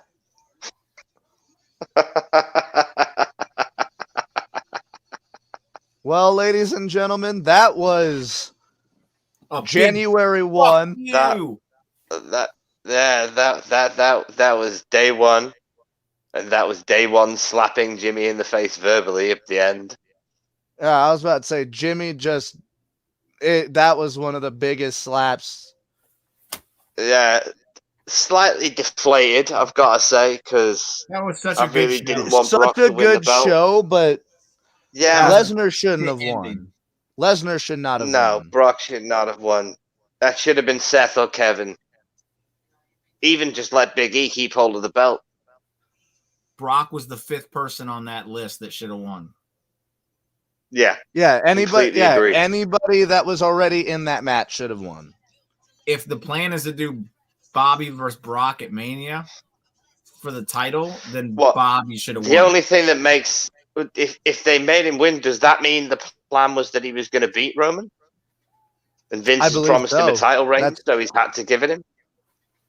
That's the only thing I can think. That's the only reason why Brock would have won tonight. I am I'm baffled in the decision. I'm looking forward to Brock versus Bobby because that's got to be a definite what's next. Yeah, Brock versus Bobby at least is the one silver lining we have in this turd sandwich. And now it's almost a guaranteed railroad for Drew versus Roman at Mania. We're just going to get a bunch of generic, stupid fucking matches for WrestleMania. Yeah, with no real Bobby, no Brock gravitas behind them, no real pull. That did not need a title. No, it does not need a title. Not in the slightest. I think we said that early in the year of last year. Since I've been saying it's going to happen at Mania, you don't need a title for it. No, it's already a Mania match. It's already a Mania match. BL versus BL, it writes itself. The 2 biggest, meanest looking people on the roster is going to sell itself. Does not need a title match. Oh, so many problems. That was a good show up until that point. Like a really good card. Everything had been a good match. Then that was a good match. That is everything that we expected of it, but it felt like it had just got going, and then it ended. It was nonstop. It felt like they cut 10 minutes out of that.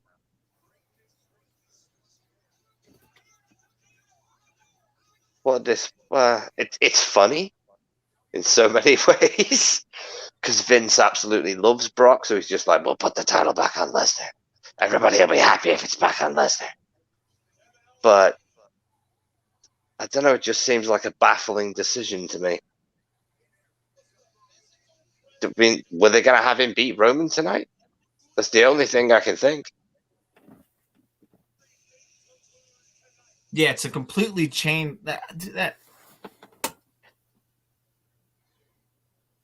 The only reason to change the whole finish is I think he'd promised Brock a title, and Brock was getting his title.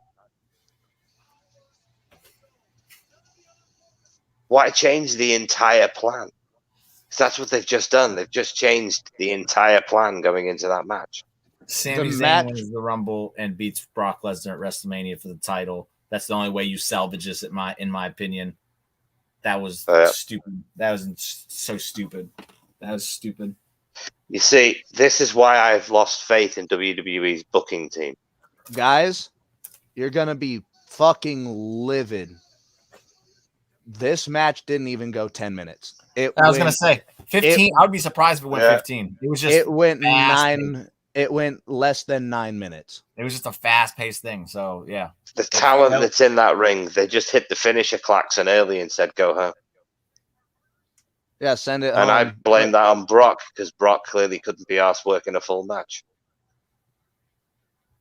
I don't even buy that one because he could do the thing where they beat him up and then he just lays out for a long time. But it's like they Yeah, to sent be Brock fair. in early because I know I'm not the only one that felt that after that DDT to the steps, Brock came in really quick after that. Yeah, no, I felt really quick. it didn't feel that way because again, I feel like the action was so good that it felt longer than it was. Yeah. That's Yeah. the thing. That match was and real. then again, It it's was Brock really Lesnar. fun and enjoyable up to that point. It's Brock Lesnar. He And took like I'm 3 fine with Brock. claymores, 4 stomps. Like it takes a Yeah. lot to take him out anyway. So I think 4 in case spears he's at the Mania as well indestructible from monster. Roman. I don't criticize that stuff, but He is the final boss. fucking winning, yeah. Yeah, I know. It's just a baffling have decision. they have literally changed their entire plan going into this pay-per-view tonight. 100% changed the entire outcome. The last 8 weeks of build on Raw has been for nothing. Yeah. 8 weeks of build on Raw for aside. absolutely nothing. The pay-per-view is called Day 1. This could be the complete and utter fucking hit the big red reset button. Oh God, maybe. This I mean, could Brock's be a the free agent, absolute. so he can go whichever show he wants. But I mean, it could be a vain attempt just to get more ratings for Raw, because Raw's ratings have been floundering. I mean, I know they're still getting over 1 million every week, but it's record lows for Monday Night Raw. Yeah, but and here's the thing with the ratings. They hosted a live show during a Monday Night Raw. They competing with themselves. The ratings, Yeah. I don't think they're an issue at all, because you have streaming and you have all these other things people are watching it with. I don't think ratings are an issue. They don't seem to really care too much. They care enough to keep them here, but they're not a big deal to them anymore. And I feel like that is, if you need any proof, the fact that they're running shows against themselves tells you all that you need to about them caring about ratings. Well, TV itself as a medium is really dying in the modern generation. Yeah. Like and even if people do watch TV, they tend to record it and watch it later where they can speed through all the adverts. Nielsen has even said like our way of measuring these things has gone to complete shit. And a thing that a lot of people don't pay attention to is that when they do keep track of ratings, they're keeping track of the advertisements. Who's watching the advertisements? Yes. And that's why AEW does the picture-in-picture, because people aren't tuning away and the numbers will stay steady. WWE doesn't care because of how big they are. Mm-hmm. But I'm just this is why this has to be. I don't. It's got to be the big reset button. There's just there's no upside to putting the belt back on Brock. No, it does nothing for Big E. It does nothing for Bobby Lashley. It does nothing for Seth Rollins. It does nothing for Kevin Owens. It does literally just made them all look like chumps. All they've done with Big E is have him get beat up every single week, and now he's lost his title to the final boss. Like, and here's a scenario. I'm gonna just say it because I saw someone else say it, and I think it would be really shitty of them to do it, and I don't think they did it. But would you put it past them to fake Roman having COVID because this was their plan all along? No, I would not put it past them. I'm saying I wouldn't put it past them. I wouldn't put it past them. Neither would I. I'm not saying they've done that, but I wouldn't put it past them. That's insane. That is insane. I know you guys have put in a lot of work over the past month and a half for this, but we're just gonna go ahead and shit on it all. We built helped right. Alex says title unification at Mania with Reigns. Yeah, that's what I said before. It makes sense. You build up 4 talents. You literally build up 4 talents again. You rebuild Bobby Lashley. You rebuild Seth Rollins. You completely rebuild Kevin Owens. And Big E's your champion. The only person that got shit on here was Big E. Yeah. He hit his finisher, and then 10 seconds later, he's getting pinned. Yeah, because he tried to. Owens might win Rumble. No. I think it's Kevin gotta and be Seth Drew. Kevin and Seth got to look strong. Brock got to look strong. Bobby We're got to look strong. Kevin and Seth at Big E WrestleMania got to look like an idiot. I don't think so. I think Lightly. Jimmy. They don't have another tag team for RK Bro. It's gonna be Kevin and Seth. No, because it's gonna be Riddle versus Orton at WrestleMania. That's if they choose to pull the trigger. They'll pull the trigger. I mean, why not? They just pulled the trigger on fucking Brock Lesnar, and he's not even on the show. Yeah. Kevin, Seth, Big E, Bobby, come in here real quick. So you guys are all gonna lose to Brock. Brock's gonna win the WWE title. Why? Because Roman got COVID. Yeah. Hey guys, I got a great idea. Come on in. Brock's gonna win the belt. Good shit. I'm gonna put it on him for like 12 months again. It's such good shit. The egg told me. Like, I don't think I've ever been this deflated. Yeah. Bemused. Again, I feel like I'm one of the biggest apologists for the shit WWE does. And this there's no explaining. Here's the thing. I am a big proponent of Brock Lesnar. I believe Brock Lesnar is one thing that is missing in WWE. He is an attraction in a world of mediocre talent. Yeah. Mediocre stars. But he should not, under any circumstances, be WWE champion. Especially at the cost of 4 of your top guys that you just spent the last 2 months building for this purpose. Yeah. I'm not even mad that he won it. I'm mad that he won it and he wasn't even part of the show. Like, he wasn't even part of the match. Mm-hmm. Yeah, wasn't supposed to be in there in the first WWE place. trope. It's the classic WWE trope. It clearly sends a message to people that, we just changed everything in favor of this guy. Yeah. And like you said, he's an attraction. Brock said he wanted a belt. Yeah, I get that he's an attraction. You want to use that attraction to your benefit. Mm-hmm. This is not the way to do it. Is this going to turn Brock? Just by putting him in that match was use of him as an attraction. You didn't need to do anything else. You already elevated the match by putting Brock in the match. Having him win it is just an insult to the other 4 guys. It's as if to say, oh, well, yeah, you put all this work in. You've worked your asses off for the past 4 months to try and sell this pay-per-view. But it doesn't matter now because Roman and Brock. I just gave you the scenario. Hey, guys, come in the office real quick. Roman's got COVID. Brock's in your match. Yeah. Is this gonna turn Brock heel? Yeah. Like this has to. Easily. I was about to say, it has to. Give it 15-20 minutes, and scrolling through Twitter is gonna be like, oh, WWE, same old shit, different day one. Well, I wouldn't be surprised if Paul Heyman's straight back with Lesnar on Monday. Just what a waste of time. This was nuts. That was so dumb. All right, I'm leaving. All right, dude. I'm leaving. That's fair enough, Jim. Like, what do you say? What do you do?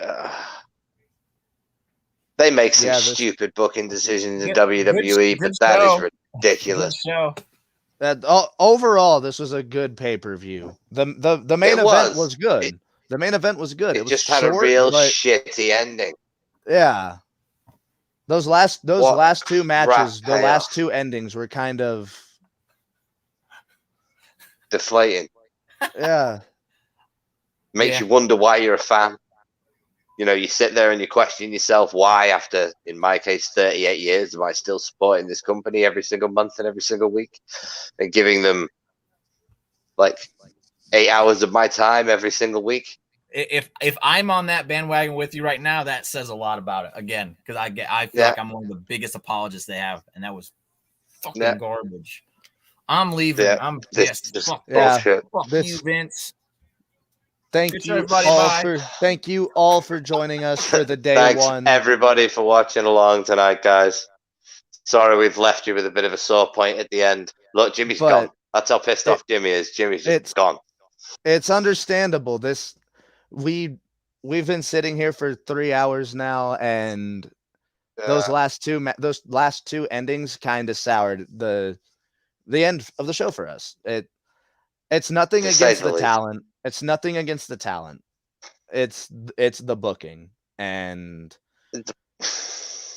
like I said earlier, this might just be the day one big reset button. So you know how us WWE drones are. Let's let it play out. And let's watch Raw on Monday and see what happens. I was about to say, we've got the Royal Rumble at the end of the month, so there's that to look forward to.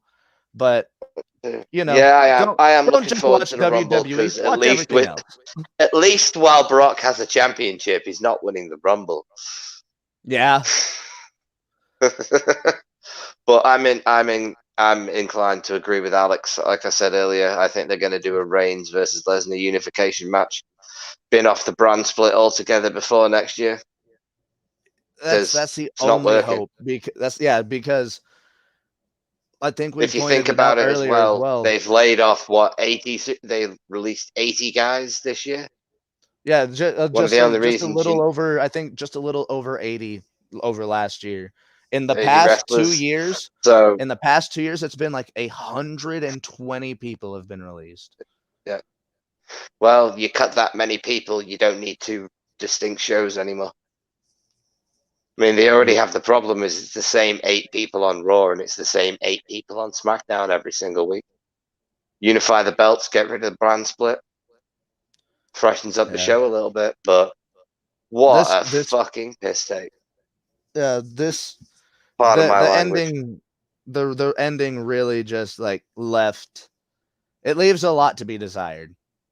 Really good show. I'm not going to discredit everything else. Not going to discredit anything else. No. Because New Day versus the Usos was a fantastic match. Arcade Bro versus the Street Profits was loads of fun. They killed it. The pre-show match with flipping Riddick Moss getting his nose broken was hilarious. Drew versus Madcap Moss, surprisingly good match. That had a chance to show that Madcap Moss could go with a top talent like Drew. Becky versus Midcard Morgan, more than passable match. The ending was just a little lackluster. Yeah, completely. And that main event was fun. Tremendous. It was fun up to the point where it ended. I just abruptly. It's laughable to me that you'd spend 8 weeks of television working on 4 characters specifically to get them to this point so there can be a big thing happen. And then just because one of your wrestlers gets ill, you go, nah, it's fine. Fuck them. Ignore the last 8 weeks. Yeah. Just put the belt on him instead. If Roman didn't contract COVID, would there have been a unification match at Mania, do you think? No. Or do you think Roman getting COVID was the big red reset button? That sounds more likely. The only reason I can think that Brock's actually won is because Brock was supposed to beat Roman tonight. Vince had promised him a title, so Vince gave him a title. It's just baffling that it's just panic booking. Panic booking. It doesn't make sense. I looked at my little brother and I was like, that means that we're probably getting Roman versus Brock at the Rumble, and that's an easy storyline. Just have Brock, he got COVID. I'm gonna beat on the Usos for 2 weeks. Yeah, beat up the Usos for 2 weeks. Have Roman come back.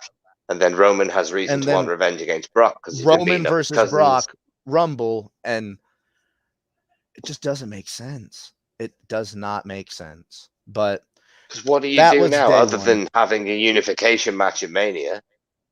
What do you do now? You have Roman come back after he's COVID and call Brock a coward. Why? Because Brock went and won the other title because he was bored and couldn't wait for you. But if that's the case, it makes Big E look like an idiot. Yeah, it does, because he just hit the big ending on Bobby. You just said that's the worst finisher, and he goes to hit it on Brock, really gets it countered, and the match is done. The match is done. Everybody else gets to get F5'd and not get pinned, but the world champion gets pinned. But I want to say that if there's the title unification match,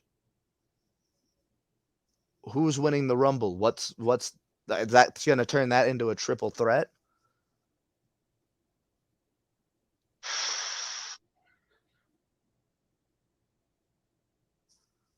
Yeah, that's a good point. Because someone has to win the Rumble, and the Rumble has to mean something. Otherwise, they just killed. Otherwise, they just killed one of their most prestigious matches of all time. One of the main reasons people tune in every year. See, that's just it. That way they can't do the unification match. The more we talk about it, the more we're going to get sad. Yeah, but the more we talk about it, the less a unification match makes sense. Yeah, like I just now that would make sense if Kevin Owens or Sami Zayn do win the Rumble, but like that's just my headcanon bullshit. I've always wanted Kevin to win the Rumble anyway and go after Roman because, well, also the storyline for Roman writes itself. Kevin had him beat in that last man standing match, and it was only because of Paul Heyman's shenanigans that Kevin didn't win. And now he doesn't have Heyman. Now he doesn't have Heyman. So now he has to fight him one-on-one. Can you beat KO one-on-one? The story there already writes itself, but what do you do with Brock now? Like, do you just have Big E go up against him and lose? Because it's not like Lesnar's going to lose the title in his first defense. No, he's holding on to it for a hot minute. You're damn right he is. Brock Lesnar doesn't win belts for small amounts. No, he's not. He's not. He is not holding it for just a little bit. It's got to be a big red reset button. It's the only thing that makes sense. This has to. Jimmy tweeted out, "Hey WWE, fuck you," disrespectfully. Don't blame him. I don't blame him at all. This has to. Like someone as respected as Tom in motion. Someone as respected as Tom Campbell just said, "This is normally where I'd say trust the process, but I honestly don't." That neither do I. Like what? Like he said, what's the end game? What's the end game here? Brock's gonna hold the title till Mania or past Mania. Who's taking that belt off of him? So, yeah. Who's going to? Are we just gonna get another Lashley? Are we just gonna get another Lashley title reign? Because, like, that's the only. I mean, I'm fine. Person. I'm fine with Lashley getting the belt back. I think he did tremendous work this year. But he did. Like I said, one of the MVPs of the Thunderdome era. Oh yeah, but the Lesnar Lashley match does not require a championship. No, in any way, shape, or Mania form. Match. Exactly. Both of those guys are huge stars. They're the biggest, meanest alpha dogs in the company. It requires no championship. But apparently now we're probably going to get a Lashley Lesnar championship match. And I don't think it'll be at the Rumble. Maybe Lashley wins the Rumble. I mean, they could do a replay of Seth winning the Rumble. Yes, they could. But then they would have to. And Seth's doing some of the best work of his career right now. So why would you want to turn? Because this is going to turn Brock heel. There's no way Brock's going to get cheered for a while. Oh, no, not a chance. Not after this. This is literally the perfect way to turn Brock Lesnar heel. Bring Paul Heyman back with him, but they shouldn't have to. They've got to bring Paul back with him. They shouldn't have had to do that. They shouldn't have to, but this is like I said. We've said it a lot. It doesn't We've said make it a sense. lot over the past couple minutes. We've said it a lot over just like the past 10 minutes. This has to be the big red reset button. That's the only explanation. things are not working on Raw. Give the belt to Brock. Boom, start again. New year, new roster, new fresh results. This is the day one of the reset, I guess, and I don't know. I don't know if I can trust the process, but like I said, I don't trust the process.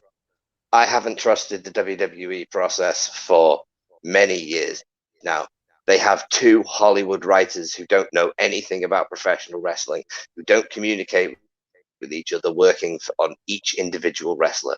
Why does a wrestler need 2 writers? Why do those writers not communicate with each other? Why? Nothing in WWE's process has made sense for the past 24 months. So technically, I don't know why I'm so shocked. But I don't know why I'm that so made shocked no either. sense. Because Why crap? You've just buried 8 weeks worth of work for no reason whatsoever, just for like what, other a than cheap pop? Brock needed a belt. That's the only thing I can think of is Brock was supposed to beat Roman. Vince has gone, well, you were going to get a title tonight anyway, kid. Here, have this one. It's just it's absolutely baffling. It doesn't make any sense. But what are you going to do? Oh, There's nothing any of us can do. Someone just said, what about Brock versus Bobby versus Goldberg at Mania? Goldberg does have one last match. Yes, he does. I really hope that isn't the case. Battle of the big beefy bitches.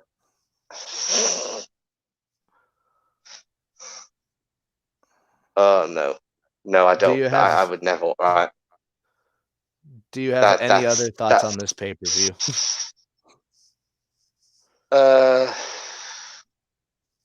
Usos, New Day tore the house down. The rest of the card was really good. Like, they delivered on the rest of the card. Even Edge Miz with a slower match, it was really good. I enjoyed I enjoyed Edge Miz. It was methodical, and I like methodical. That's why I'm a fan of Randy Orton, if he is anything but just methodical. That delivered. I'm glad they're using it to set up the obvious mixed tag with Maurice and Beth, who should have got involved a while ago, so I'm glad to see that going around. I enjoyed the pre-show match. Kind of feel sorry for Rich Holland and Ricochet, because Ricochet's going to get in trouble over that one.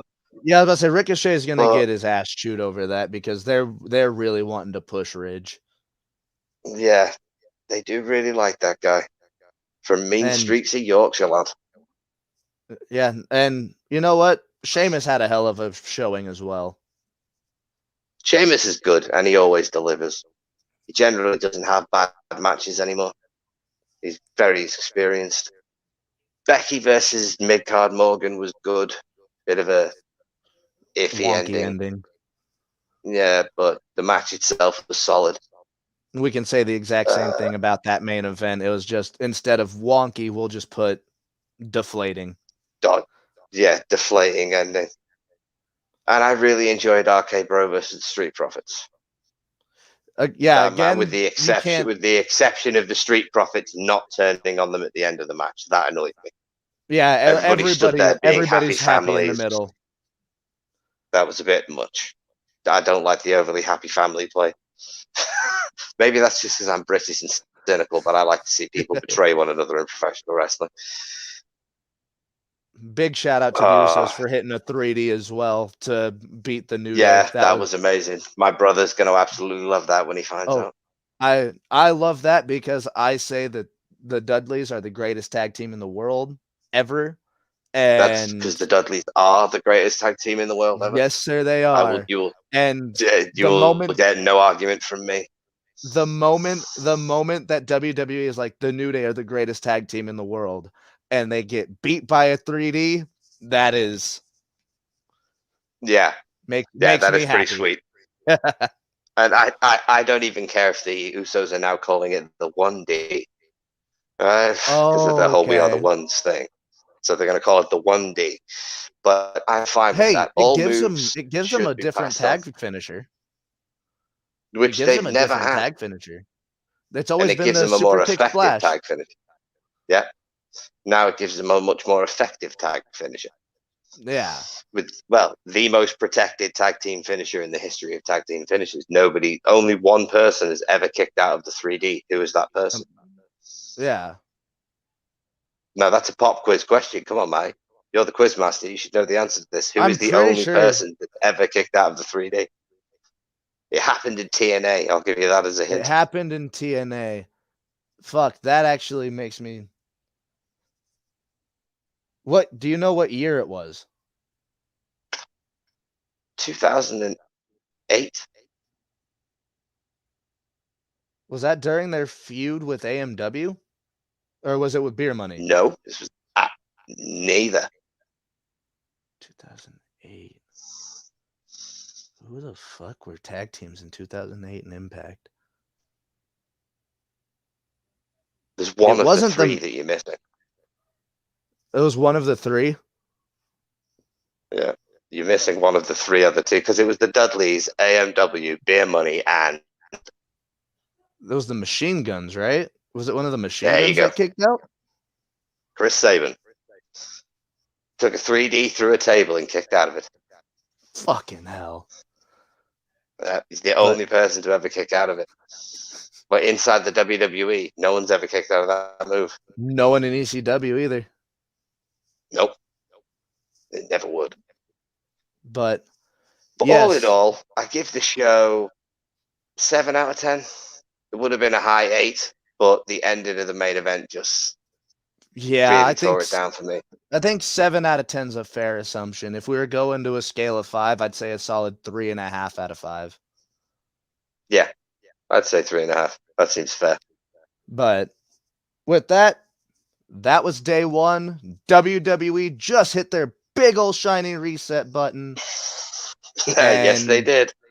And they pissed off Jimmy. With that, Yes, severely pissed him off. with that, We're going to say goodbye. Nick and Matty will bid you adieu. You have yourselves a wonderful night. Stay safe, stay healthy, stay hydrated, and it's time to wave. Bye. Bye.